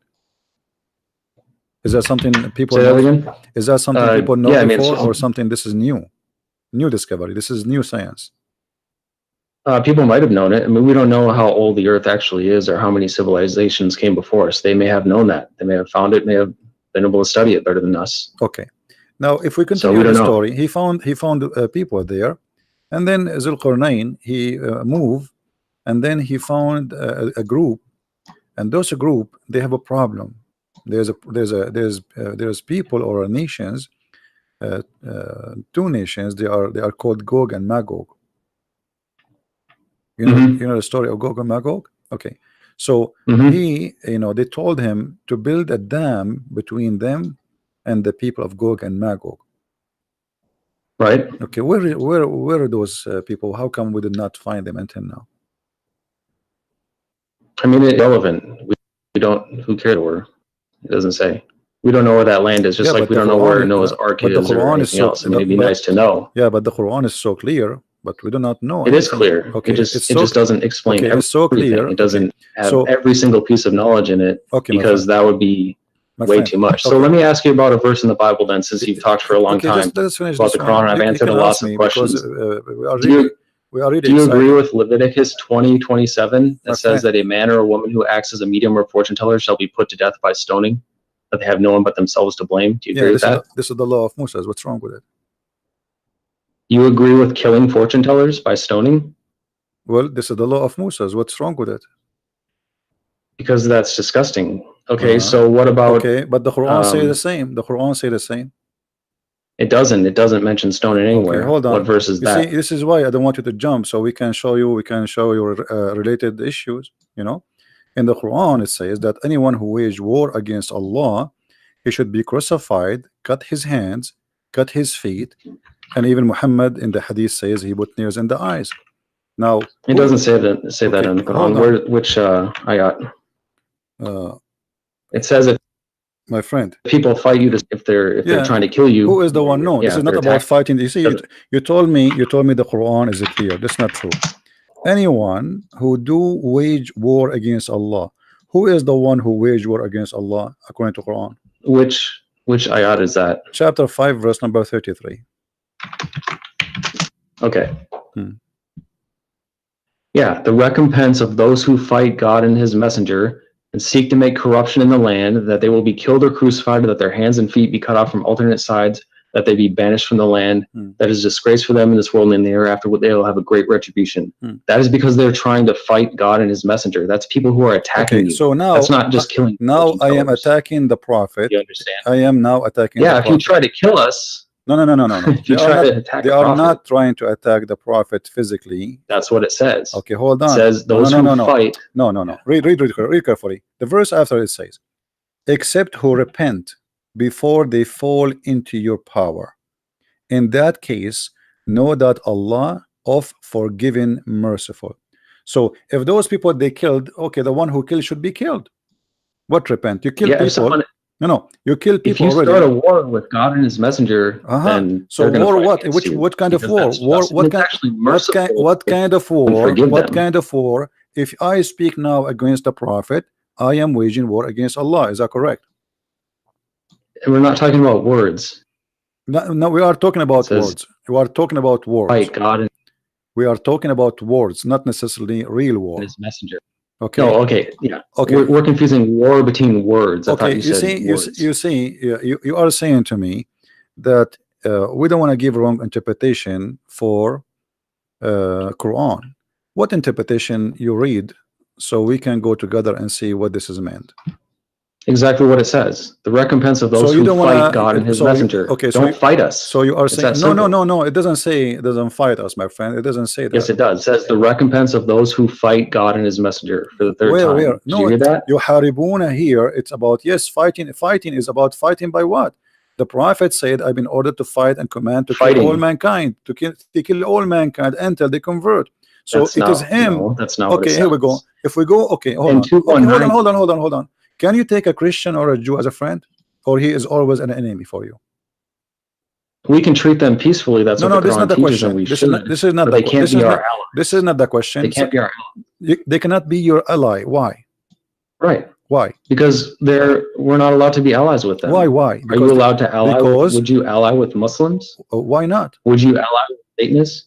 Because we're not allowed to. With what? With what? It doesn't matter. There's nothing wrong with that. We have nothing against them. We can treat them peacefully. They can live peacefully among us. That's fine. We're not going to fight. You cannot treat them peacefully because the chapter 9, chapter 9, verse 29 says, "Kill the Christians and the Jews until they pay the jizya." No, it doesn't. It does. And also 2:190 says, "And fight in the cause of let us read God against let us read together. You, but do not aggress. God does not love the aggressors." Listen. No. This is the chapter of At-Tawbah came at the end of the Quran. The last thing Muhammad he came with before he died, and he said it clearly. Look, after he attacked and he killed all the enemies of the Arabian Peninsula, go and fight the Christians and the Jews. And the verse in the front of you, fight those. Look, you don't interrupt me, and I won't interrupt you. And we'll get somewhere. What does it say? All right. Does it say fight for what reason in chapter 9 verse 29? Okay, let's look at that first, and then I have one to show you. 5. Which one was it? 9:29. 9:29. Okay. Yeah. So it's under the context of what I was already telling you, under the context of like 2:190, which is fighting the cause of God against those who God does not love the aggressors. What aggressors? He is saying fight those who don't believe in Allah. He's not saying fighting because they are fighting you. Fight those who don't believe in Allah, nor the last day, nor acknowledge, as you see, until they pay the jizya. So if you pay him money, you live. Or what he want from you, either you convert to Islam, or you die, or you pay. No, it's until they pay the reparation. Yeah. So that's a reparation for being jizya, wrong, something done to you, and it's also the context of the entire Quran. Jizya, no, my friend. Your Quran says kutibat alayhimuz zulla. So Allah he made a destiny for them to be humiliated by you. Look what the Quran says. قاتلوهم يعذبهم الله بأيديكم. Fight them, Allah will torture them by your hands. Did he say that? No. That you can interpret it how you, but that's not what I'm teaching as a Muslim. Who are now, you? I've answered your question a lot for the Quran. Who are you to teach? I mean, I'm asking you. Are you Allah? I'm a Muslim. Are you a prophet? No. You okay? The Quran says okay. Yeah, so you does can the decide, Quran, my friend? Does the Quran says fight them to torture them? Allah torture them by your hands? Yes or no? No, it doesn't. Chapter 9, verse number 14. Read for me. I know what you're talking about. It doesn't say torture them by your hands. It says fight them. It says fight them. Perhaps God will punish them by your hands and humiliate them and grant you victory over them and heal the chests of the believing people. Thank you very much. And the one before it says, would you not fight a people who broke their oaths and obsessed to expel the messenger, especially while they were the ones who attacked you first? Okay. Do you understand? Have you ever heard of something? See, okay. That's why you're disingenuous, because you ignore the one before it. My friend, let us says, especially since they were the ones who attacked you first. Do you understand? I said very clearly. Okay, let us see who is the one who broke the oath. Chapter 9, verse number 1. No, I've answered enough about that. The one. Do you agree with Leviticus 21:9? Hold on. No, I've answered enough about that. Verse number 9. I will give you one more. Chapter 9, the same chapter. Hold on. Verse number 1. It says that the one who washed his hand from the agreement is your prophet. Read it. The same chapter, verse number 1. Okay, let me look at it, and then I'm going to ask you from the Bible because I've answered enough. A revocation is made by God and his messenger to those with whom you have made a pledge from among the polytheists. What's your point? What are you asking? It is him who broke the agreement. It is him who washed his hand from the agreement. And the verse and the verse in chapter 9, verse 29 is not even about the Arab. It's about the Christians. It's not about the people of Quraysh. It's about the Christians who did not fight Muhammad, never fight Muhammad. There's no one, he is a Christian. He did fight Muhammad. Okay, show me the story where the Christians, okay, hold on. Show me the tribe of the Christians which fought Muhammad and attacked him. It doesn't say Christians. It says polytheists No, who it broke says their oath no. and It attacked him says first. people in the That's book. exactly what it says. No, don't, my friend. Let us be honest. It No, it says doesn't. fight who? People of the book. Does it say that? No, which one? It What do you mean? says polytheist. Chapter 9, verse number 29. It says fight and kill the people of the book. Either they pay the jizya or they die. No. It says Okay. fight those who do not believe in God or the last day. And the earlier ones, From who? which I From just who? From talked who? about, No, hold it's on. talking about the Don't same jump. people I was just Don't jump. talking Don't about. Polytheists who broke the oath and attacked him first. Don't That's jump. who it's talking about. Don't jump. That's the context. Fight. It doesn't say Fight. Christians. Okay, it says the Christians. Here we go. The It's one. in no, it's The in one the who same is surah. giving the scriptures, you know, no, stop lying, my friend. Everybody is laughing. Okay, okay, I just okay. told you I am the point. It's in showing, the my same friend. surah. I am showing Islamic translation. Now, all Islamic translation says it clearly that those are the Christians and the Jews. Why you? No, are it not- doesn't. It doesn't mention Okay, read with Christians me. like I Okay, just read, said. read the screen. Now, read the that's screen. enough of that. I Read answered read it the clearly, screen. No, like read the 3 screen. times. No. I want to Do know. you I wanna agree know. with Leviticus I wanna know. 21:9 My that friend, says let a me- priest's let daughter me- who loses her honor by committing fornication thereby dishonors her father also shall be burned to death? My Do you friend, agree with that in the Bible? the law of Moses is the law of Moses and fit for the time they live in thousands of years ago. It's in the Bible. I agree It's with still in the everything. Bible. I'm making it simple for you. I agree with everything in the Bible for that time. So we agree. So yes. we it's agree. still in the Bible. Now listen, don't So you don't agree with change the it now. topic. Don't change the topic. You're trying to run. We No, can go. We can go to the Bible. You talked about I just Islam told you. for the I just first told you. 30 minutes, I and just I've told you. I answered all of your agree. I just told you. I agree with everything written. This So is the you law. agree This with is the killing law. This is the Jerusalem. law. This is the law was given to the people at that time, and I agree with it. You see, you are. So it's no longer valid. Let me show you. No. Because yeah, this is the law of Moses. There's a law given to the But Jews. you're saying that there's a Listen, teaching in even the your God, Bible. hold on, even your God says that this is the law of we give to the Jews. Here we go. The same chapter we are reading from to show you how hypocrite you are. In chapter 9, verse number 28, it says that Allah he gave the order to the Jews if somebody killed an innocent person as if he killed all mankind.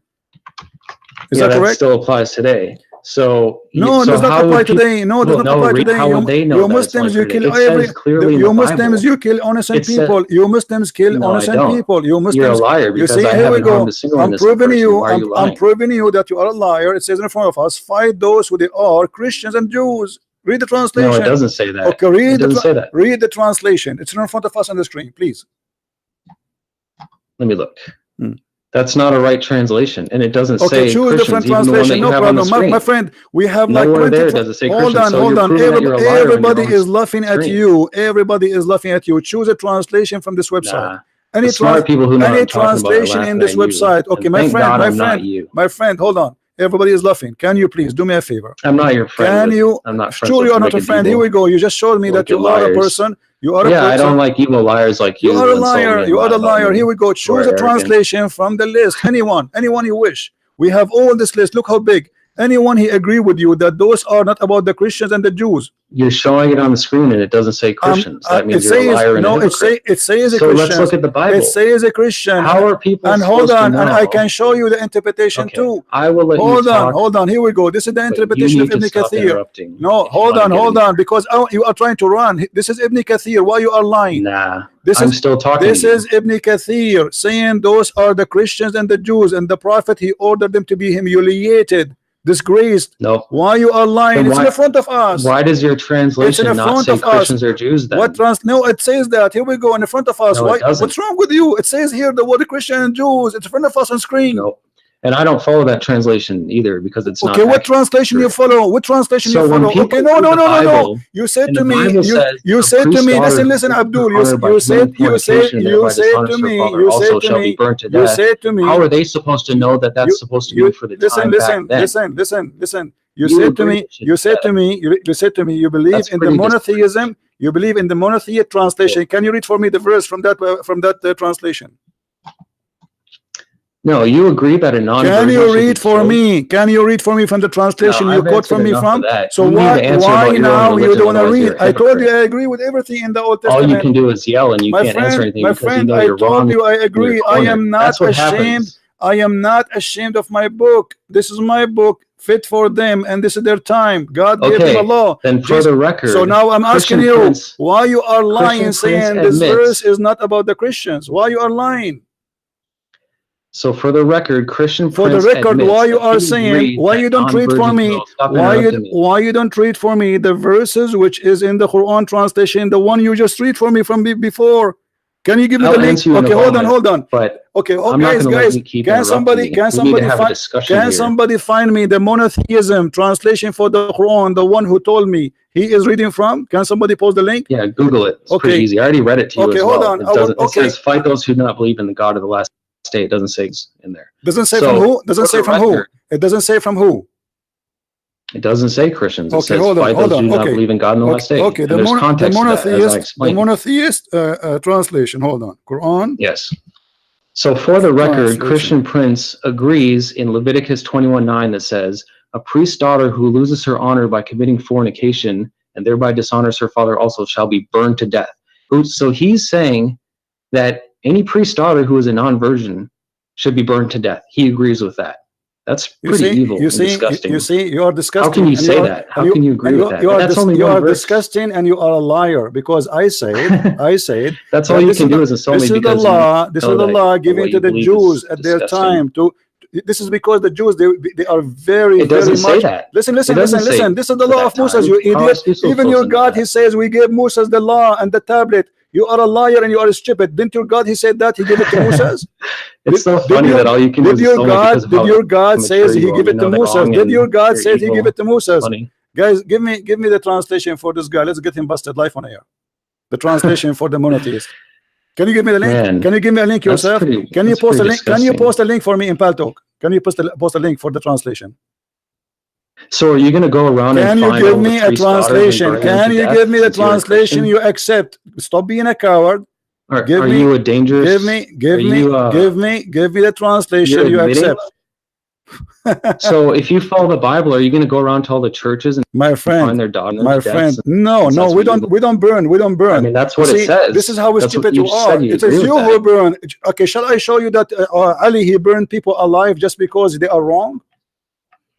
No, he doesn't do that. So you believe Shall that I Jesus show you? is God, right? Shall I show Let's you? talk about Shall what I you show you believe, your prophet? He since I've ordered. answered plenty He of your was going to questions. order to burn people just because they did not show No, up for Friday prayer. It's our turn to talk about Christianity. We've So you talked about see, Islam for the first 30 first of minutes. all, you are not talking about Christianity, and you are a liar. You are talking about the Judaism It's from the law. Bible. What do you mean? I'm not talking The about Bible is Christianity? the It's in Bible is a book of books. This is the book of the Don't Jews, you follow the Bible? and this is an order. You follow the. No, we don't follow everything in the Bible. You liar! You I will give you an Bible? example. I will give you an example. I will Oh, give so you you're an saying that- example. I will give you an example, a very clear example. In the beginning of the Bible, So it says that you the don't man. follow the entire Okay, word of hold on, God and you do say the same. In the that you you know, claim. hold on. Did the children of Adam Yeah, have I don't- sex with their sisters? I don't Yes blame or you. no? It's pretty evil. Did I the wouldn't children follow of it either. Adam have sex with their sisters?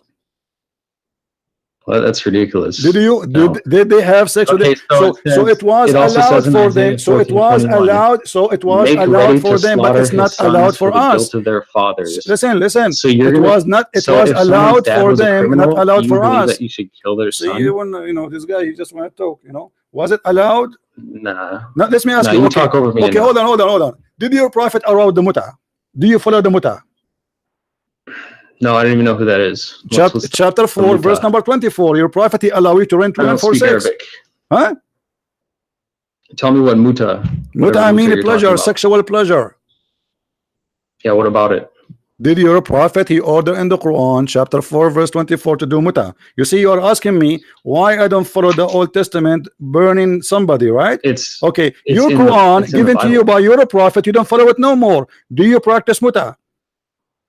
No, it says, here's what it says, 424. So in the name of God, the Almighty, the Merciful, Bismillah ar-Rahman ar-Rahim, and the independent for the women except those main temples, the book of God is over you and permitted for you what is beyond this, if you are seeking with your money to be independent for illicit sex.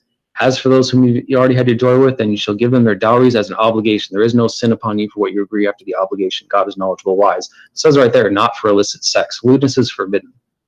So let's talk about It what you says believe. paying them. It says paying them. Okay, hold on. We found the translation. We found the So you translation. believe Jesus is We God, found right? the translation you choose for us. What do you say? Shall we Why are read you it? so afraid Shall to we talk read about it? your beliefs? Shall we read it, you coward? Shall we read it? This is the translation. This is the translation. I just read it verbatim. This is the translation you What are you choose for talking us. about? Can we read it? I just read it to you. Go ahead and read the same No, thing. If it's from chapter a 9, monotheist verse number translation. 29. We will go one by one. Chapter 9, verse 29. Why are you so afraid to talk about your religion? We did. I answer you. And not only that, I said, I agree. Now let us read together. So you agree that you should slaughter sons for the guilt of their fathers. Listen. That's what the Bible says. Guys, now answer the question. Listen at quit, this guy. He said to me, shut up for a second. Just for a second, please. Just for a second, please. For a second. This is the translation. You lie to us and you say, you lie to us, you coward, you coward. Let me talk. You lied to us and you said, it doesn't say anything about the Christians. I quoted it verbatim. This is the translation. Shut up, you idiot. Let me talk. This is the translation you quote for me. It says, giving the book. Who are those who are giving the book? You coward. Who is the one giving the book? Who is the one giving the book? Why you don't want to read it? You can't even. Chapter 9. This little shut up. What a donkey. Guys, this is the translation he gave us. He said the monotheist translation. It says those who they have given the book. I'm going to call you back and you tell me who is the one who's giving the book. You liar, you coward, you have no dignity. You said it doesn't say there anything. You cut the word the book. Everybody heard you, it's recorded. Here it says, from those the people who they are giving the book, who are they the one giving the book? I will call you back.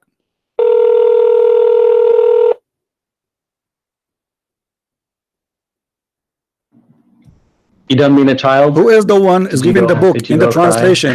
Who is the one is giving the book? You want to have a real, you need to be more, because you don't let me talk. You don't let me talk. Who is the one is giving the book? Answer. Who is the one? You said the verse is not about the Christians. Who is the one giving the book? Explain to us.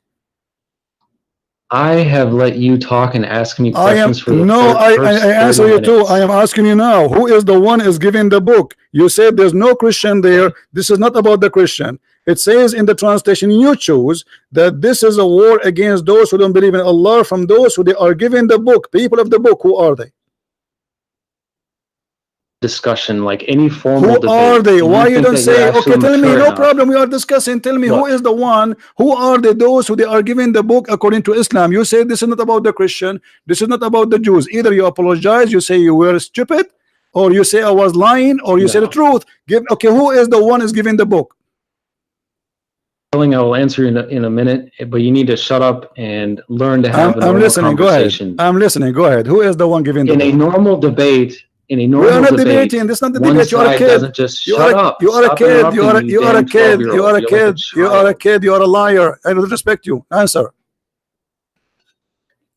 In a debate, they don't allow one person to constantly yell and interrupt the other person. You are the one. You are the one who interrupting. I'm asking you. You change the topic. You change the topic because you are a coward. Now answer. Stop talking. Stop talking. Saying nothing. What is the answer? What is the answer? What is the answer? Sure enough. You potato. What is the answer? Are you going to answer or not? Are you going to answer? If there's any Christians who want to have a real discussion, then contact me. We can have an actual No, don't run. Who are they? The people of the book. You coward. Why you want to leave? Just tell us who is the people of the book. See how he just interrupts? You coward. Like a little kid. I am interrupting. I am not interrupting. I'm waiting for you to answer. I gave you the mic 15 minutes ago. Until now you want to answer. Have a real discussion. That's why he'll never run and don't hang up. Don't hang up. Imagine like in a university. I'm not going to talk. I'm waiting for the answer. I'm waiting for the answer. Go ahead. Okay, then let's be fair. I will answer one more of your questions. Okay, not one more. No, just answer this one. Just answer this one, please. You say there's no Christian, there's no Jews in chapter 9, verse 29. Listen, you say there's no Christian, there's no Jews in 9:29. And this is the translation you choose. We've gone over this 5 times. No, you did not. You did not read the word. You did not read the people of the book. It says the people of the book. Who are the people of the book? It doesn't say that. Right here. It doesn't say that. It's in the front of us on the screen. It's in the front of us in the screen. Are you stupid? It's in the screen. Everybody is laughing at you. This is the monotheist group editor translation. Read it, guys. This is the translation you choose for me. Stop lying. No. Fight those who do not believe in God or the last day. That's what it says. Nor do they restrict what God and his messenger have restricted, nor do they uphold the system of truth from among the people who have been given the book. Talking about the Quran. Who are they? The people. Wonderful. Who are they? You said it doesn't say Christian or Jews. Who are they? The people of the book.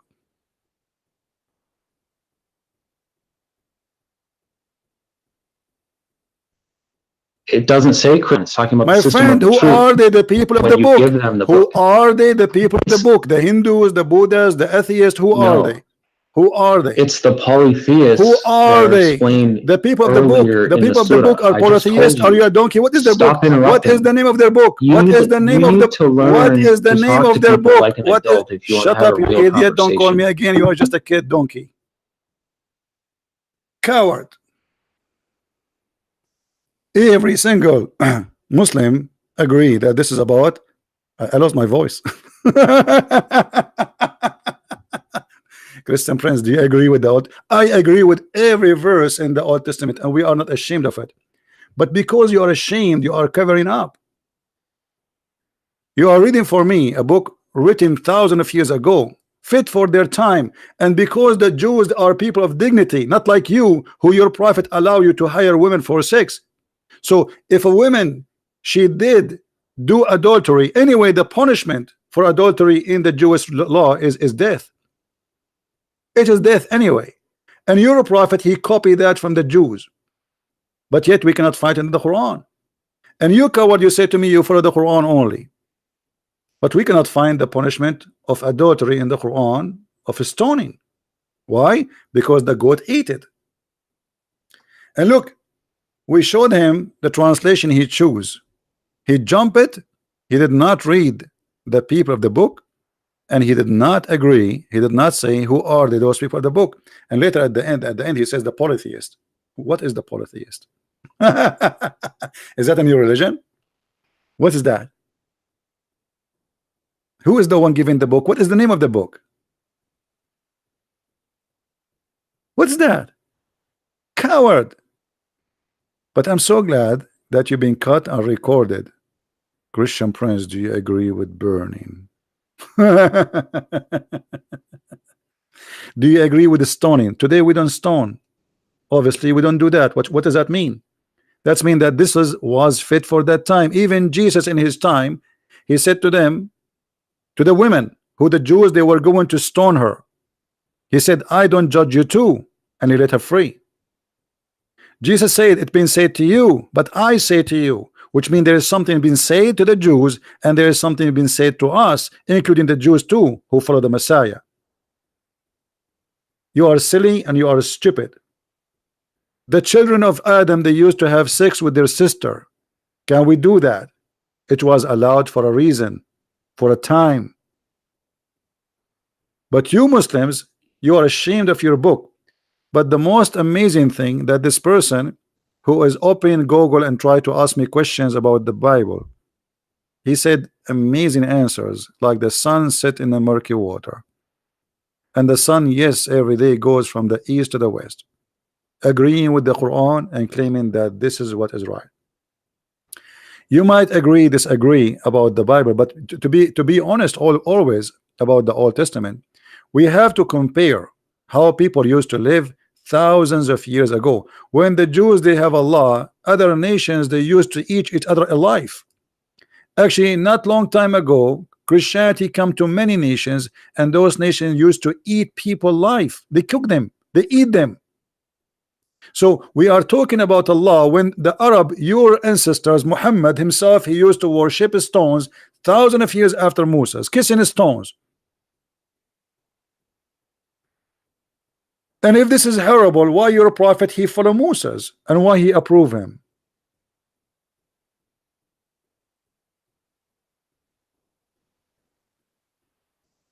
You see what happened always, you will see somebody, he will come in the year 2019. He says, look what it says here. We'll go there and live at that time. At that time, everybody lived by the sword and died by the sword. And this is a small society. They are called Jews. They want to be sure that this is an extreme punishment, so nobody will do it. So when you do that, you know that what you are going to face. You do it, it's mean you choose the punishment. You have no problem. When here in America it says if you kill somebody, some state agree with the execution. They will execute you. It's mean you don't care. Execute me, I will kill him. When you break the law, knowing what the punishment is not a secret. That's mean you are willing to take care, to take all the way up to the punishment if they discover you did. So when we speak about something, we speak about it in the time and in the history. We don't compare it today. Until now in Texas there is a law. It says women underwear are not allowed to published in the public with men underwear. When we hear this we laugh. But because you are comparing a law was exist 200 years ago with today, where neither men or women wearing underwear no more. So, you know, when a Muslim he tried to put down the Old Testament, we laugh at you. Muhammad, he came thousands of years after Moses, and he take us back to the cave time.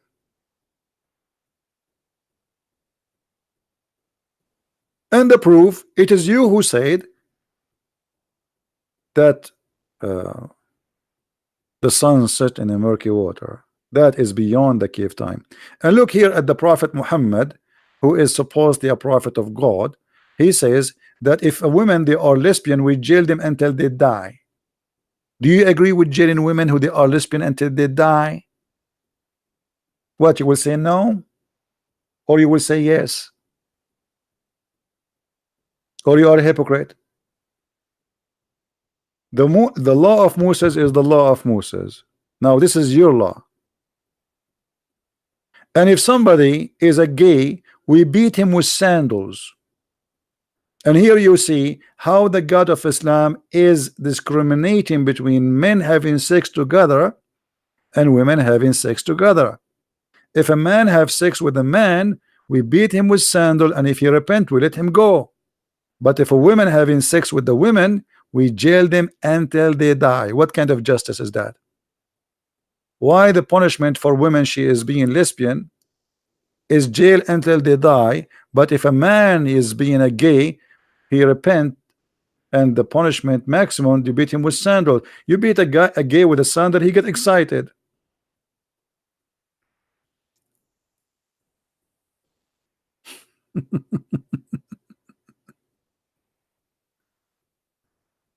Sandals, and if you repent, you let him go. But yet the women, if she have the same crime, we jail them until they die. Why? Which one is more ugly? Two women kissing each other, touching each other, or a man doing a man? Which one is more ugly? So why the punishment of the women have no mercy, and until death you jail them, but a man, if you repent, he go? So you don't follow the, why you Muslims you claim that you are follow the law of Abraham and the law of Moses? The law of Moses doesn't say that. You are a hypocrite. You claim that Muhammad claiming that Moses was a Muslim prophet. Okay, where is the Muslim prophet who followed Moses? The Muslim prophet. Moses is a Muslim prophet, Muhammad is a Muslim prophet. So how come the law of Muhammad has nothing to do with the law of Moses?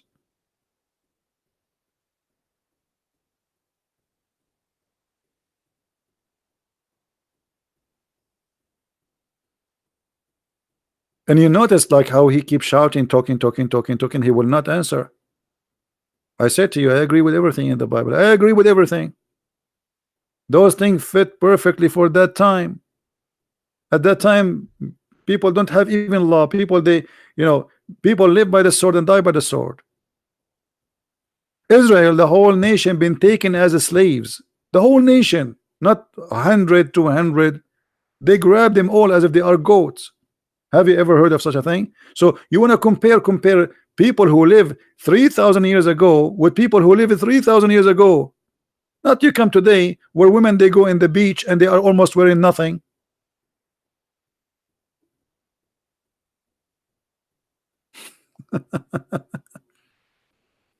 You see, when we compare the Quran, we compare it with the Quran, not with today. We prove Islam to be false at the time of Muhammad, not necessarily today. Hypocrisy. And look, he said to me, I don't believe in the hadith. But isn't it the Quran said that you have to obey the Prophet in order to obey Allah? How you don't believe in the hadith? You are a hypocrite. But I believe he said to me that, so he will avoid showing him the hadith. He will say to himself, okay, I will say to him, I don't believe in the hadith, and that will cut any try from him to get me busted from the hadith. I will say, I don't believe in the hadith. That's it, it's gone. But the Quran written in the same time, and there's nobody have the Quran. Actually, nobody have the book of Al-Bukhari. Al-Bukhari does not exist. Nobody have the book of Sahih Muslim. Does not exist. Nobody. Those books are not printed. This is somebody claimed that this is what Al-Bukhari said. Same for the Quran. We don't have the Quran. Nobody have the Quran. All the Qurans they have is written centuries after Muhammad. It's coming from a recitation. Even the official Quran, which is printed by Saudi Arabia, in the first page it says that this Quran is according to the recitation of Muhammad. Recitation. Because there's no book.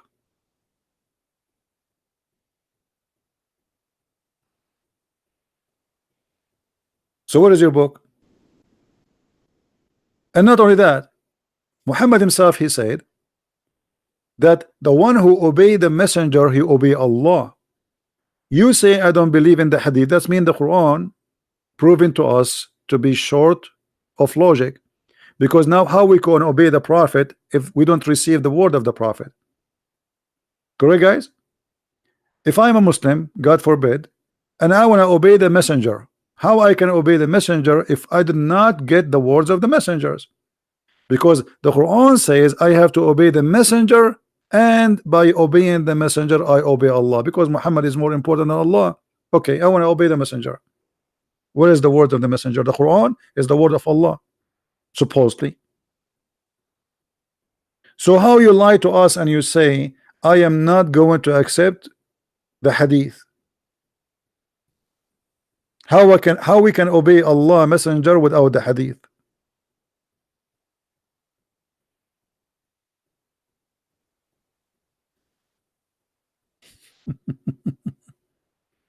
Right? Now listen.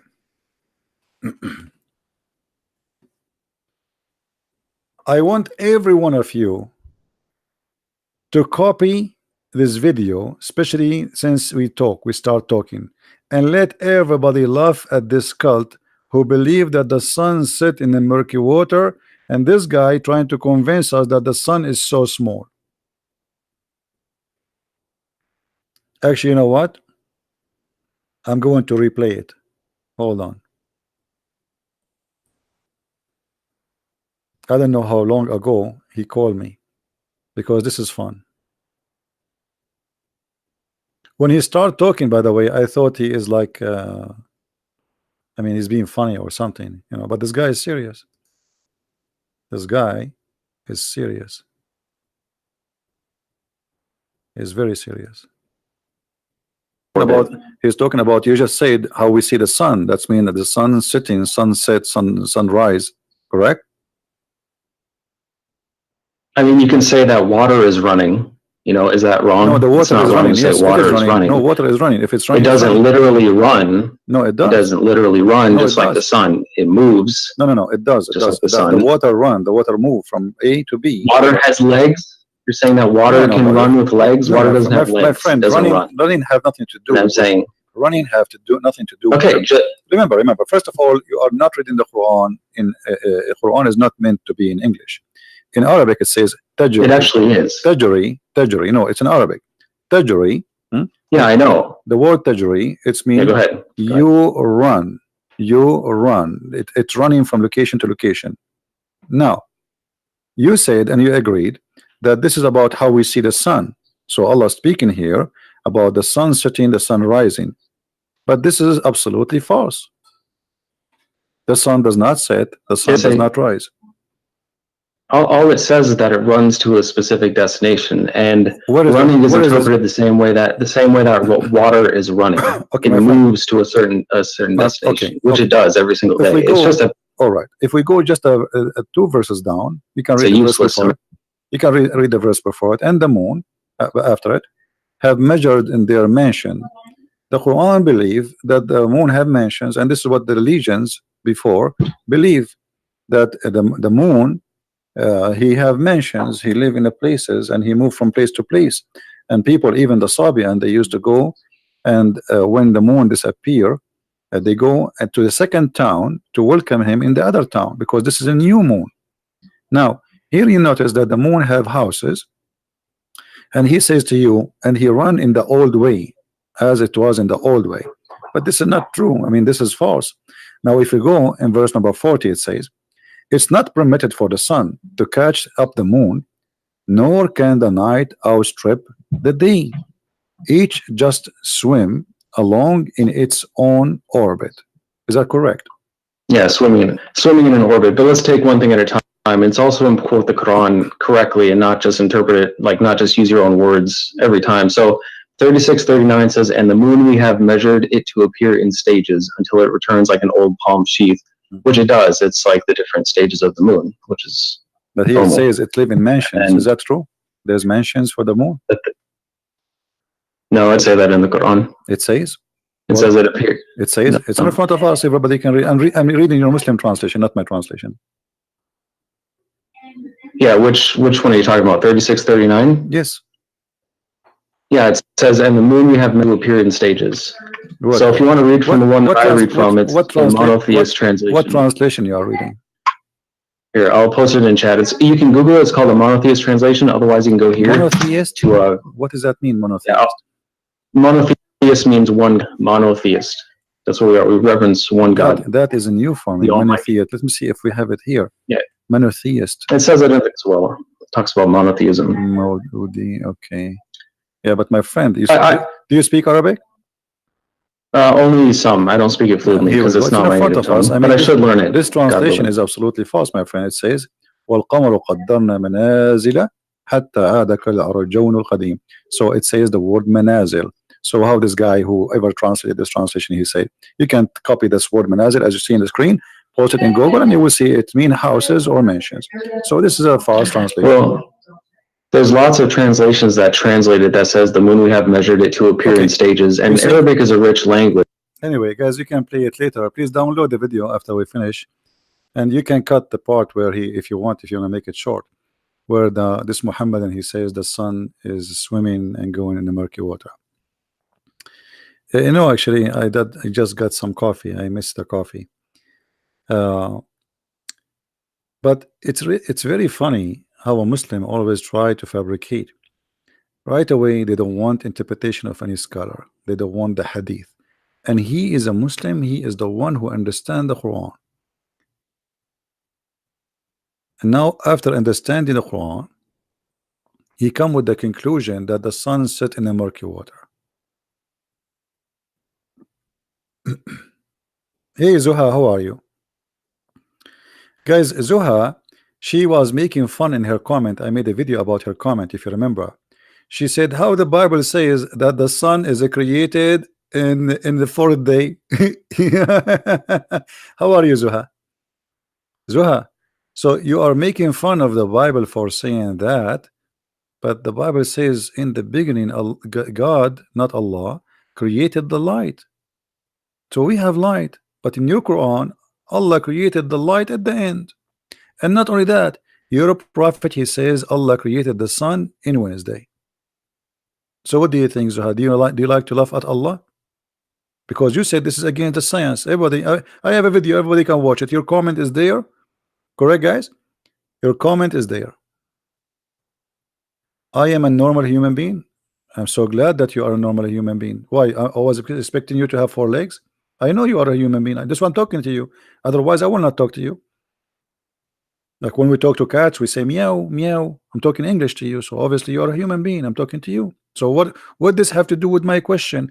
Why you made fun of the Bible saying how God can create the sun in 4 days, and this is against science? But while the Quran says Allah created the sun at the last day.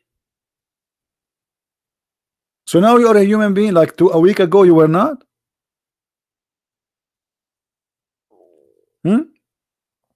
Isn't it this is Quran? Your Quran? Let us go to the Quran. This is your Quran, not my Quran. It says that Allah, the last thing He created, it was the lamps. The last thing after He finished everything, the human, the animals, everything. So what we will do now, Zuha? What do you think? Chapter 41, verse number 10. Allah He create number 9 actually. He created the earth in 2 days. And then in 4 days He put mountains in the top of the earth. Allah He imported mountains from Home Depot. He brought the trucks and then He placed the mountains in the top of the earth. Okay. And then He created the grass and the trees and everything, as you see. And then after that He went to the sky, and the sky was totally smoke. There's nothing there. Nothing. Smoke. Nothing. And then He completed them as 7 heavens.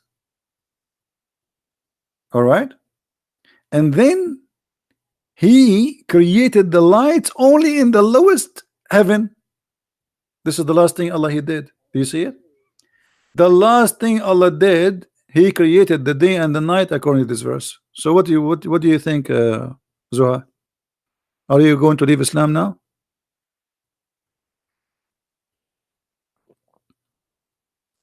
First read your Bible. I agree with my Bible. Yes, guys, how many times I need to re-say? You see, this is the difference between us and you. You Muslims are ashamed of, you make fun of the Bible. When we show you what is in front of the Quran, especially if it's agreement, you bite your tongue. You say, I was a human. I'm just a human. I agree with my Bible. What's wrong? Why don't I agree with your Quran? Do you agree with your Quran? How many times I need to repeat saying, I agree with my Bible? Do you agree with your Quran? No, I know how to refute, get you busted. I agree with my Bible. Do you agree with your Quran? Either you say yes or no. Do you like to call me Zuha? Do you like to give me a call? Call me, and you can read for me from the Bible, by the way. No problem. I like it. But obviously you don't want us to read your Quran. That's why you're upset. And you pause for us, read the book of Judges. Okay, what is the book of Judges in the Quran? Why we don't have it? How come the Jews they have it, you don't have it? Where is the Psalm? Where's the book of Moses in the Quran? I mean, what kind of book this book is? Why the book of the Jews have every prophet book, and in the book of Muhammad there's nothing but fairy tale stories? Where is the stories of Moses? Where is the book of Moses? Shouldn't the Quran, if you Muslim, you say that Moses was a Muslim prophet, shouldn't the Quran be a book by itself additional to the book of Moses? You say to us that Isa was a Muslim prophet, shouldn't the Quran be additional book to the book of Isa? Where is the book of Isa? Islam religion is like an orphan religion. It is an orphan. There's no daddy, there's no mommy, there's no books, there's no reference, there's no witnesses. Nothing. There's no manuscript. Where's the Quran itself? Where is the Quran? Who is a Muslim want to show me the Quran? There's no Quran. Even you Muslims, you say to us that Uthman he burned all the Quran. Why Uthman burning the Quran? He have Islamophobia? Why Uthman did that? I think Uthman was the first Islamophobia. Shame on you, Uthman. Uthman, the Caliphate was Islamophobia, burning the Quran. Stupid. I don't agree with burning the Quran. Why you want to burn it? Let us read it and love. But obviously Uthman was Islamophobia. Anyone can tell me why Uthman he burned the Quran?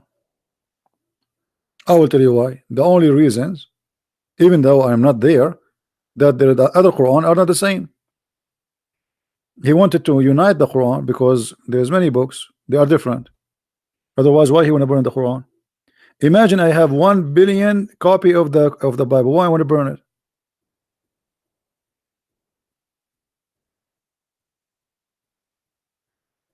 Do we have any Muslim would like to call us?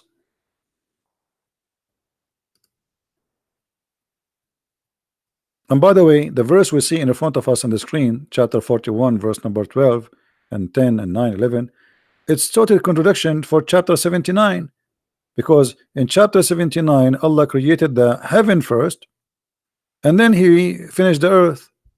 In chapter 41 Allah created the earth first and then he finished the heaven, which is a clear evidence that the Quran cannot be a book of God. I mean, this is the most simple way to see how silly the Quran is. Have you ever heard of a God who don't remember the order of his creation?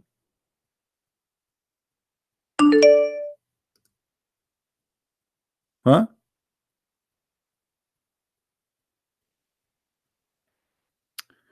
Hey, somebody saying to me,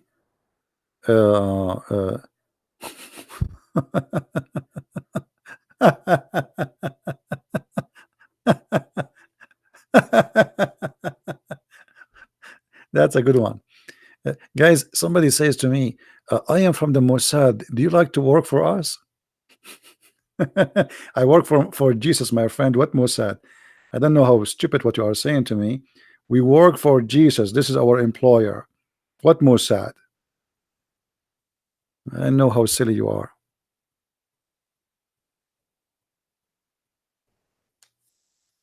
And what I would do for you? Huh? What I would do for you? I want to work for the Saudi Arabia Mossad. They pay better. What's silly?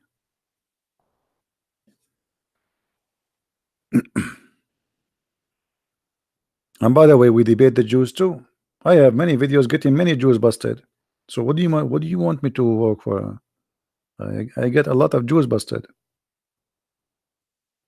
If you bring me Netanyahu here, I will spank him.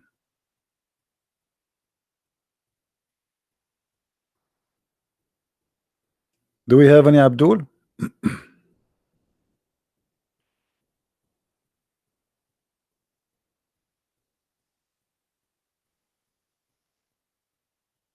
Anyone? Yeah, you know, we don't take a side. I mean, anyone who is wrong, he's wrong. That's it. I made many videos, you know, rabbi, even Christian minister, Protestant, Catholic, I don't care. You say something wrong, I'm against you. It doesn't matter who you are.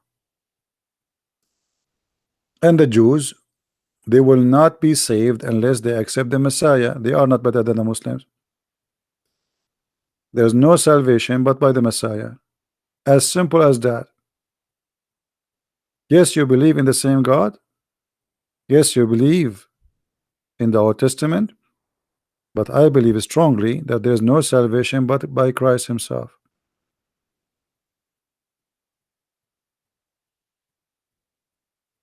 So what if you are a Jew? For me, you don't believe in the Messiah, you are lost. Yeah, we are not talking about who blow up himself. This is not the topic. You see, we are talking about salvation. We are talking about at the end of the day, you see, all of us, we will die. For me as a Christian, I believe there is no salvation except by the Messiah. Moses will not save me. Abraham will not save me. Nobody will save me. There's one name only can save me. As simple as that. This is what Christianity is about. I am the door. I am the truth. I am the resurrection. And yet the Muslims, they say to us, where Jesus says, I am God, worship me. That's a good one, isn't it? I am the life. I mean, even by the way, Allah, he tried to copy the name of Jesus, which means Muhammad.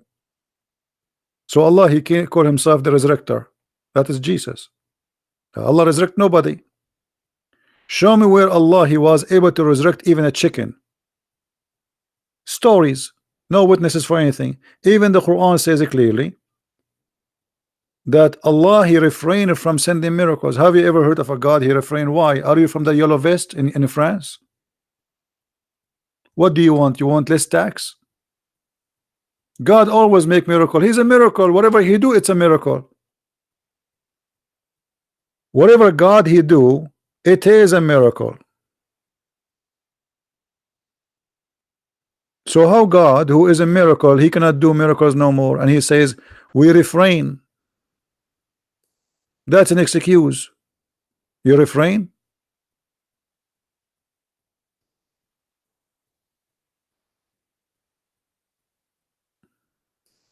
Nice to meet you, Mr. Refrain.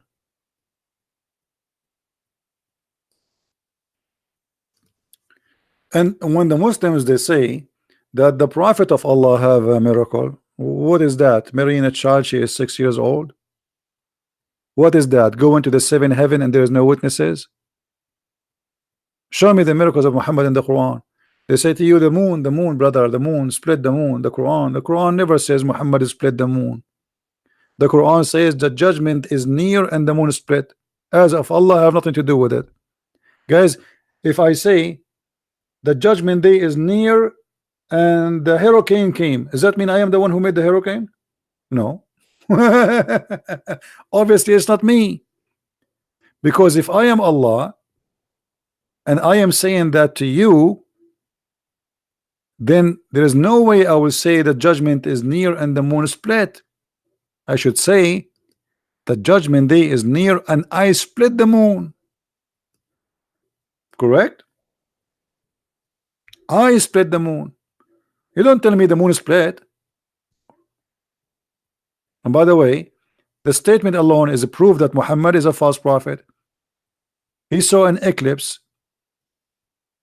and he believed that the moon split.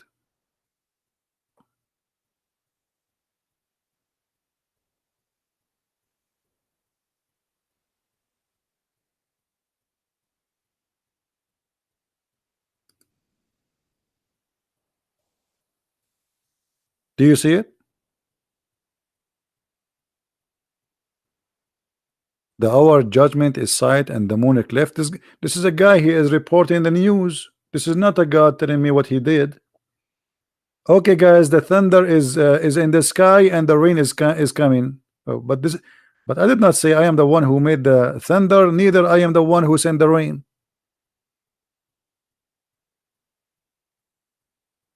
You see it? This is the miracle they claim, and this miracle proven to us that Islam is to be false. Because if Muhammad making a prophecy according to his God, he is saying the judgment day is near, but this is 1400 years ago, and the judgment day is not until now. It's not here. And how the moon split? Where? Okay, did we glue it together again? By the way, yesterday I bought a crazy glue. Do you think Allah he used a crazy glue at that time?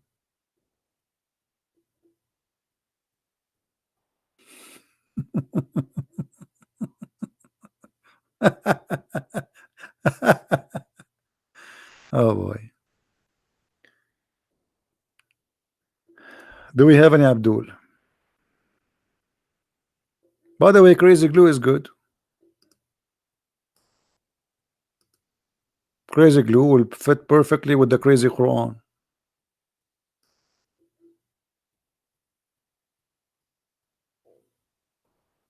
Because you have to be crazy to believe that the moon split asunder.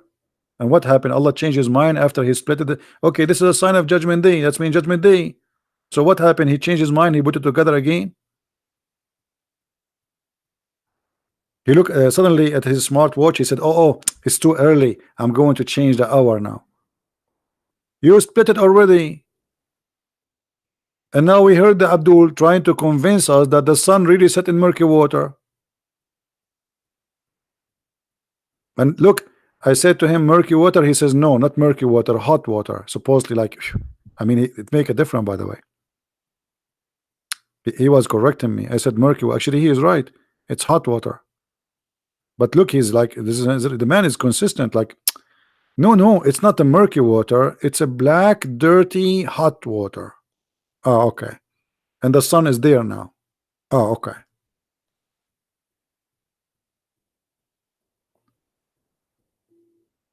And then they go and they quote for you from the Old Testament, says, do you agree with this? I agree with every single word in the Old Testament. We are not like you, ashamed of our book. Why I will not agree? This is why we call it the Holy Book. Otherwise, why we call it Holy Book? Why we have it as our book? There's a law was given to people who they live in a time, and that is their law. And this is why Jesus he complete the law, he fulfilled the law. I did not came to destroy, I came to complete. So the law was not perfected yet, and the Messiah he perfected the law. So people before the Messiah was living by the law. People after the Messiah, they are living by the grace of God.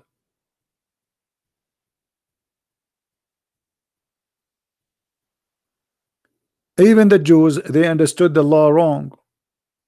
When Jesus he do something in a Saturday, in Sabbath, helping somebody, the Jews they say, oh, what are you doing? This is Sabbath. So what Jesus said to them?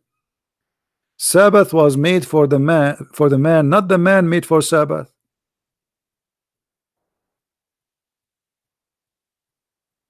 So you go and you say to me, the book says Sabbath, Sabbath. If you break the Sabbath, we would do this to you. But obviously the Jews, they were not practicing the law correctly. They have their own wrong interpretation.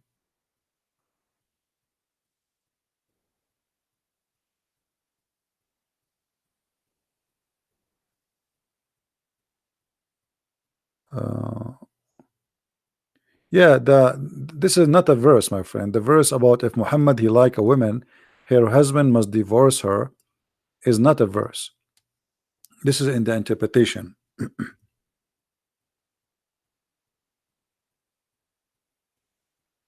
You know the story where Muhammad he liked his own son wife. Let me show you the interpretation.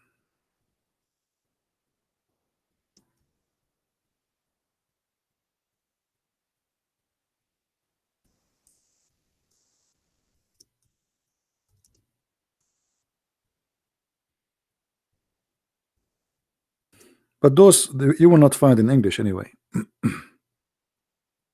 Just to let you know. And I don't think ever the Muslims will translate. But you can get my books, Sex and Allah, and you will be able to read. Let me first give you the link, but this is in Arabic. This is in Arabic. But what you can do, you can open with Google and you can translate the whole page. This is the official government website of the Kingdom of Saudi Arabia. This is official website of the Kingdom of Saudi Arabia. I posted the link for you. So what you can do, you can translate. Let me show you where it's going to appear. But maybe in the translation it will be different.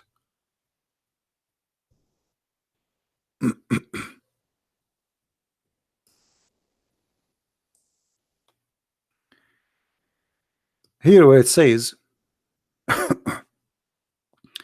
and from what is it was lawful for the prophet, which means only Allah gave it to the Muhammad only. The first, the best of the booty. Muhammad, he will get the biggest TV in the booty. We attack a house, I take the best of it. Allah made for him an order alone. Then number two, to take the fifth from the booty. Number three, the prayer. Number four, to have increase of number of wives. Number five, to if a woman by hiba, which means to give herself. You do not need to marry her. You do not need to ask for engagement. She give herself. She is lawful. Number six, to have sex with a woman without the permission of her father. Number seven, to do that, to have sex with a woman without paying a dowry, because it's sex, is not marriage. Number eight, to have sex during doing Hajj or going around the Kaaba. Number nine, if he take an oath, he can take an oath to his wife, but he can break it. It's lawful for him. Number 10, and here is the problem, or all of them they are problem actually. إذا وقع بصره على امرأة وجب على زوجها طلاقها. If his eyes fall into a woman, her husband must divorce her, and it is lawful for him to F her. Let us use a Google translation. All right, Google will not really give a good translation, but you know.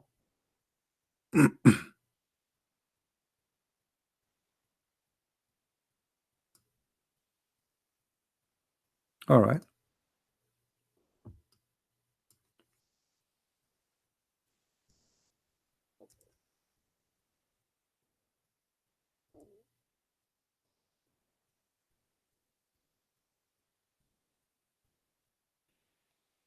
Here we go. You see, this is the auto translation. If he sees his eyes on a woman, for sure here translation is not correct. If his eyes fall into a woman, her husband must divorce her. Capiche? Do you see it? Number 10. So all what you need to do, the link I gave you, use Google translation. It's not accurate, but better than nothing. I mean, this is a prophet of God.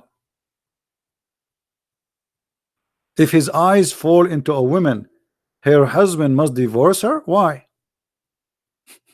Why? What is that? What does this have to do with religion? What does this have to do with God? So because I'm a prophet of God, if I like your wife, you have to give her to me?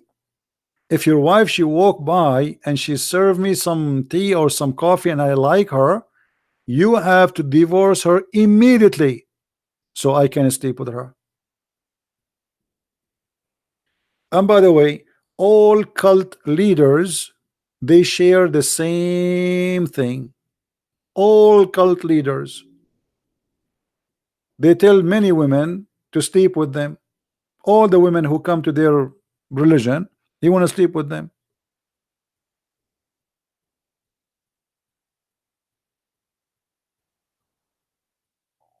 And you see, this is the Islamic official government website of the Kingdom of Saudi Arabia. Let me post the link again.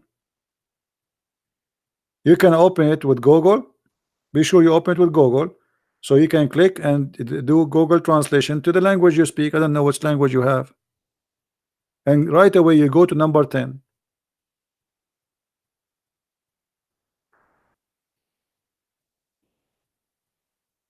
What those numbers you are giving me, Bomba?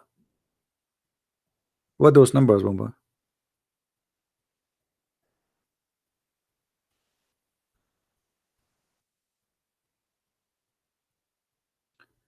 Any Muslim?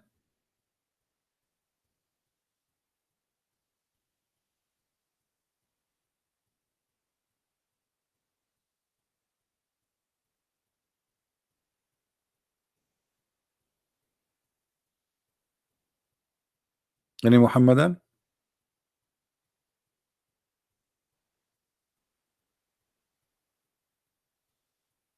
Call Abbas. Abbas is driving. Abbas is driving and he's a prophet. He goes to the heaven, he come back, nobody see him, even his wife, she was asleep. By the way, yesterday what happened to the prophet happened to me. 3 angels, they come to me and they cut my chest from here to here, actually to there. No, not to here, like, you know, maybe a foot later. Yeah, there. Yeah, they cut my foot, my you know, they cut me from here to here. Actually, let me show you. I just have stitches here. This is not the stitches. This is no, this is the, I don't know. It looked like a high heel. Somebody throw a heel or something. Okay, so they cut from here to here, and then the angels, they, after they cut my chest, they took all the material out and they washed them with water of Zamzam. And if you don't believe me, I have witnesses. Witness number 1, did you see me where the angels were cutting? Yes, it sounds like my voice, but he is the other me, because I am many people. I have a Shafran, what you call it, Shafranitza. My English is funny, so forgive me. Ooh, What is this guy is talking about? That's anyone he tell you I went to heaven, I came back, and then you believe? No witnesses, no proof. Okay, he went to heaven. Did he see how the earth looked like? So after he went to heaven, he come with the conclusion that the sun set in murky water. This is what happened to us if we go to the space. And by the way, why the angels they cut his chest and they wash it with the material in his chest with Zamzam? What does that mean? I mean, what about wash it with the Ariel? There's many good detergent exist in the market, and they are really good. I mean, angel sent by Allah, and he took all his material in his belly. What does have to do with going to the heaven?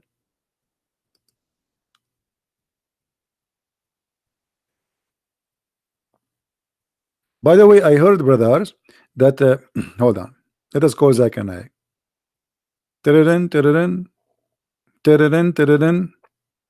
Christian Brent, I told you don't call me late at night, and I am at Libya right now with my 4 wives. But brother Zach and I, we have a very urgent question, and we need the answer immediately. I told you once at the time. I'm going to sue you. I'm going to call the police for you. You are not valid, brother. But we need to know what is the connection between cutting the chest of the prophet and his stomach and taking everything off and washing it with Zamzam to go to the heaven. Christian Prince, I'm going to get you busted. According to NASA, all the space people who went to the heaven, actually to the space, before they went to the moon, what they do to them? They do surgery, and they are sure that they are very healthy. So they do X-ray. In the time of the prophet, there's no X-ray. So the angel, they cut his teeth and they took everything off to be sure everything is fine. And then they put it back. So because they want to be sure that he is healthy because he will go to the space? Absolutely. And I think now I get you busted. Well, I have to agree. I mean, your answers, by the way, is amazing. Amazing how fast you make those answers. I told you, I'm smarter than you, and I am more sexy than you, and I know it. And don't call me again. Hello. He hang up. Anyone knows what the point?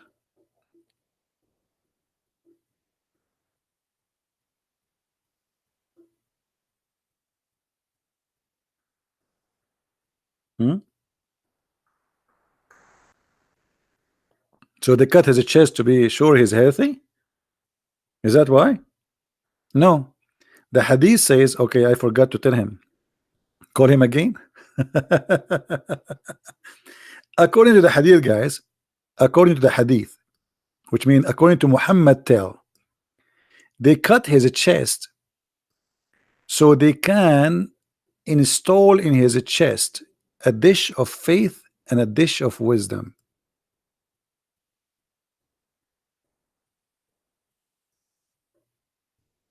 Let us find the hadith. Have you ever heard of a religion like this? God, he make his prophet surgery, plastic surgery, to install a dish of faith and dish of wisdom. If you don't believe me, here we go. This is the hadith in front of you, and this is Sahih al-Bukhari. So you cannot say it's weak, it's strong, it's whatever, fat, you know. Here we go. 3 angels, they came, and one of the angels said to the other angel, what? Okay, the story, and then it says, they took him and they carried him and they placed him beside a well of Zamzam. From among them, Jibril, one of the 3 men, 3 angels, are Jibril. He took a charge of him, which means Muhammad. Jibril cut open the part of his body between his throat to his belly, not his chest. And then he took all the material off. And by the way, this is very normal. I mean, all prophets before, angels, they cut their material and take it off because it's you know, I mean, rust, garbage, you know, you never know, you know. And then they took from his chest, guys, read how Christian Prince he read this word, abandonment, and I learned this from Zach and I, don't blame me. And then washed it with Zamzam water with his own hands till he cleansed the inside of his body. And then a golden tray contained a golden bowl full of belief and wisdom brought, and Jibreel stuffed his chest and throat blood vessels with it, and then he closed his chest. Okay. In the Middle East, this is exactly how we earn our wisdom. Allah, he sent us an angel. He have with him 2 dishes, and by the way, the dish one of gold. They are made of gold. I mean, Allah, do you think Allah in his kitchen they have like what? Plastic? Gold. And like me, I did not go to school. That's why my English is perfect, because Allah, he installed English in my chest, and this is why, again, quote unquote, my English is perfect, because Allah, he installed a dish of English in my chest. Otherwise, I do not know English. Like I woke up after the surgery, I start saying hello, it's me you are looking for, you know. Otherwise, I know nothing about. The only English word I know, si senor, before the surgery. After the surgery, I learned English and I start speaking English, like saying takbir or alhamdulillah, you know. And this is I have witnesses for that. And if you don't believe me, I mean, why Muslim need witnesses for my stories? Here we go. Muhammad have no witnesses, and they believe in it. Do you Muslims believe in it or no? You say yes. Okay. So if I say now I went to the 7th heaven and there's 3 angels, they came and they cut my chest and they put what? By the way, in my chest I have 500 pixel display. They installed it there, and the fast charge battery.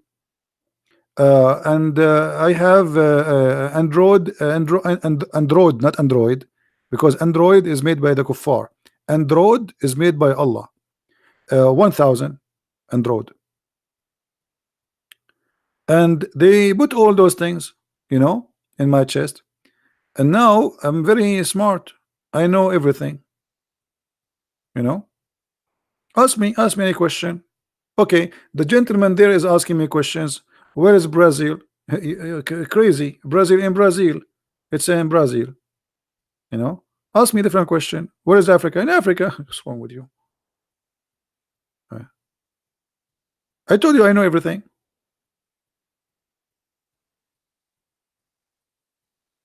Yeah, and I know things you do not know. As an example, I have a cat. Her name is Susu. Do you know the name of my cat? You don't. I know it. That's proof that I am God. Worship me. This is what Allah, he did with his angels. The angels, they said to him, Adam will commit sin. Allah, he said, told them, I know not what you don't know. And then he taught Adam the names, and then he placed the things, and he said to the angels, okay, tell me the names of those things. The angels, they look, this one we do not know, and this one we do not know, and this one we don't know. So Allah, he said, okay, Adam, your turn now. Tell them the names I taught you. Adam starts saying rabbit, cow, microwave, and the angels like, wow, how Allah, he knew the names. He is the one who gave the names for those things, so how he will not know it? What Christian Prince look like? This is a very tough question for me, because I am unlike anything. It's like when you ask a Muslim how Allah look like, what he would say. If you remember when I was debating Dr. Nabil Baikli, he says to me, okay, Christian Prince, Allah is a physical being and he have a leg. Do you think his leg is like yours? And I was looking at my leg. I said, man, good, thank God his leg is not like mine. I mean, if you see my leg, you will die from being terrified. But what does this have to do with the question? And why Allah leg have to look like my leg? It doesn't matter, but he have leg. It look like my leg, it doesn't look like my leg, but still, why Allah have a leg? And how he look like? When you say he have a leg, it's me, I have a leg.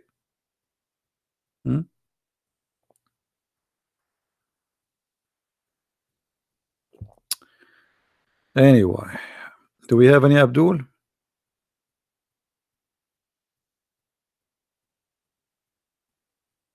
Anyone?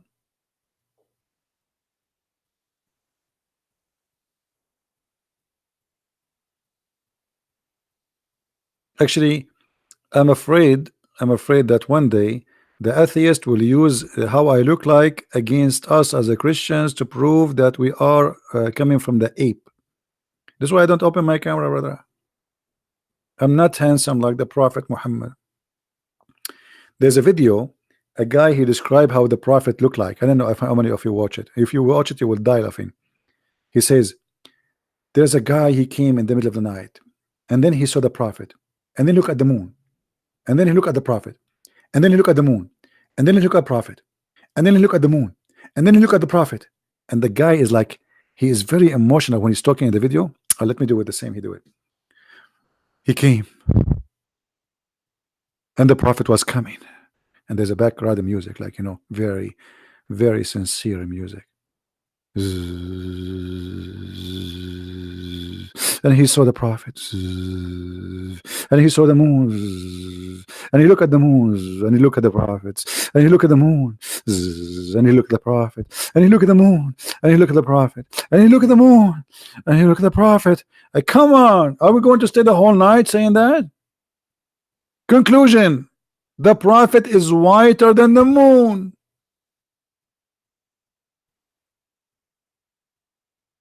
That's the whole story. People these days, they spend money to get dark skin, my friend.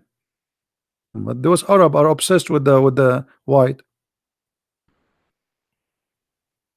You go in the Middle East, you will find every Arabian woman, every mother. My son, I want to make you. I wanted you to marry a beautiful white girl. And you say to yourself, oh boy, my mom, she chose for me a white girl. Okay, she have to be white. You know, otherwise it's not.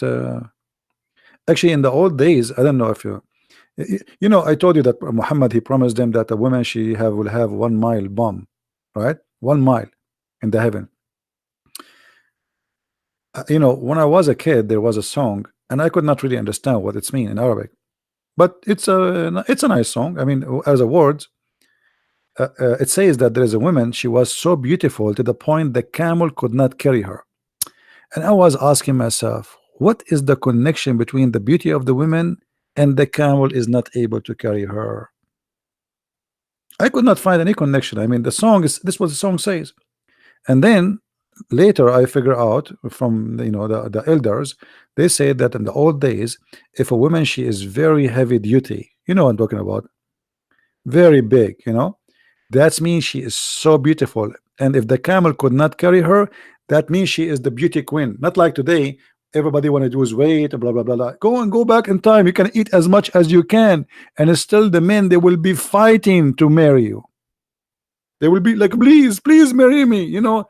And you say, no, no, no, no, I have to eat more. So in the old days,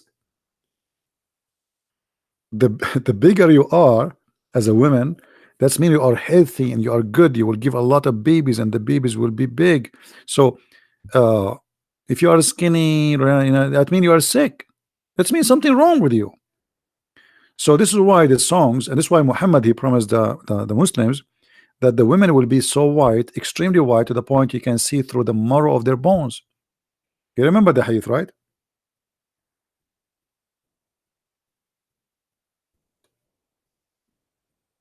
You see it?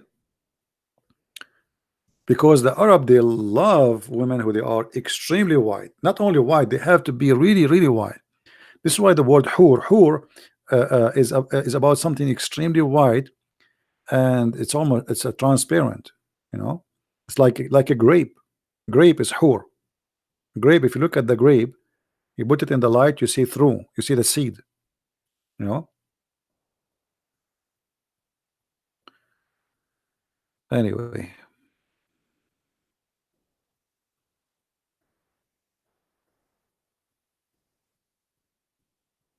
All right, I think we are done for today. I know that we have 966 people. What? Why we have 966 people? Only 776 they like my video.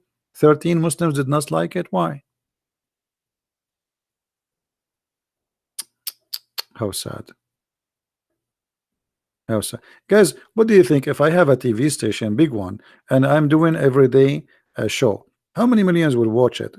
And how many people will sue me for dying laughing?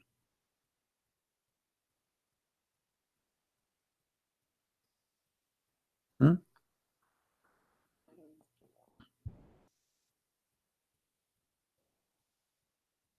Unbelievable. You will destroy me in a debate? Can't you destroy me without a debate, please? Why only in the debate, Solomon? Do you like to call me Solomon?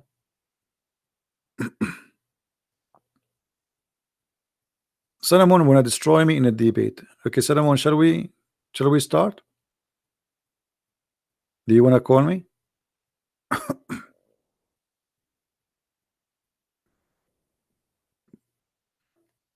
Or maybe you are just trying your keyboard. It's a new keyboard. Is that the case why you said that? Is that why you said that? Because I know there's many Muslims they say things to me they don't mean.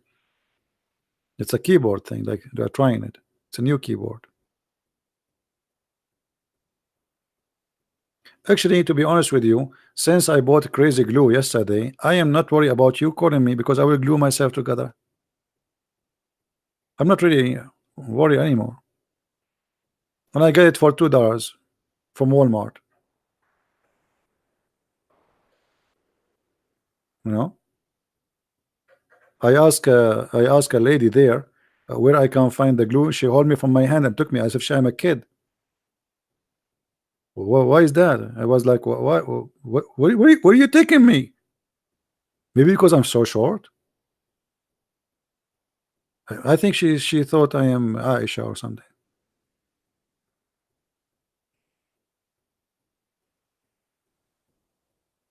So, Solomon, you want to call me or what?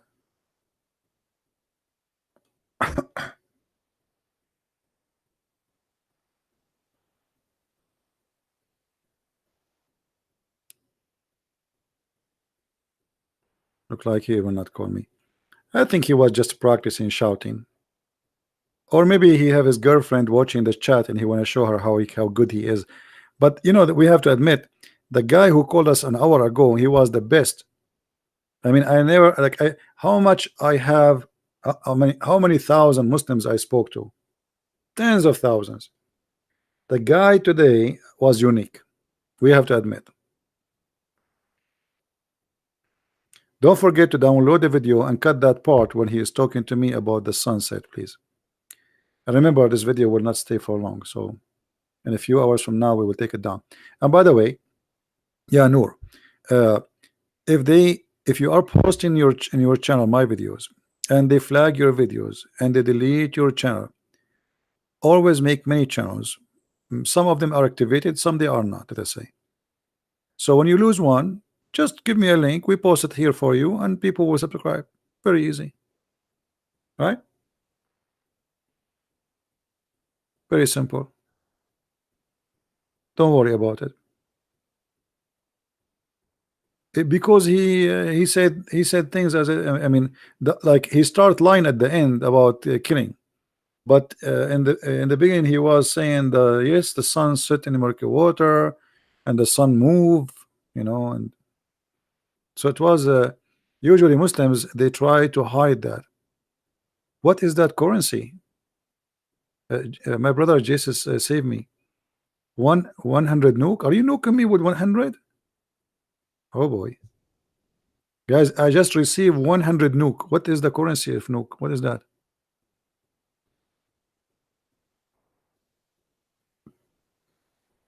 I have 100 nuke now. I am God. To you answer the question that is distinct between I am God. You are God, Solomon.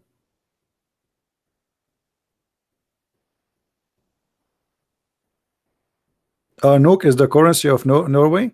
So if I go to Norway and I make 500 nuke, man, I can control the whole earth. That's a good thing. Thank you, my friend, for all the nuke you gave us.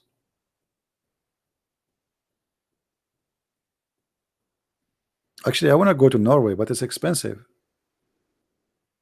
I mean, the currency of that country will nuke me in the ground before I buy a sandwich there. I will take the first flight and go back. I saw once a video YouTube. He was talking. He bought a sandwich. How much it cost him? It's so expensive.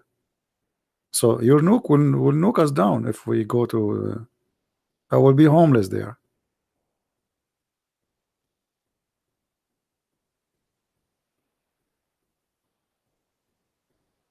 No, actually, I saw videos about Norway. It's so beautiful country. It's very beautiful country. Yes, they have a tough winter, but it's really beautiful country. They are lucky actually, and I hope they will take care of their country and they will protect it from all the risk they are facing. Because those countries, they are attracting many foreigners, and you know, if you keep receiving foreigners, then the country will be out of Norwegian, you know, in Norway, and then you yourself, you will become a foreigner in your land, and they will kick you out. You became minority, right?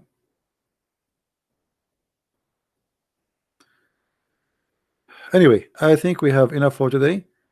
Please don't forget to download the video right after we finish. It might take maybe 20 minutes for it to be ready, but specifically the part where we spoke with this guy, please download and share it with your friend. Again, I want to say thank you to be here, and thank you for those who support us. I appreciate you, and thank you for those who download the videos and keep them around. Take care, and I will try again to be here tomorrow. Maybe we can find another fish which is fishy, right? Let us hope. But today I did not really do good, because in the last 3 days we have every day live on air a Muslim leaving Islam. Today we did not make any Muslim leave Islam. At least he told us, but maybe from those who they are listening, there's some they decide to leave Islam. Hearing especially this guy explain how the sun set in murky water, and he is saying that this is what it is. I mean, how after this anyone can believe in such a cult, right? And now I have to go before the sun set in the murky water, and then in order to grab it back I have to walk in the murky water, and I don't like to do that. Thank you guys for being here. May the Lord bless you, and Christ is Lord, Islam is false, and see you soon again. Take care. Bye-bye.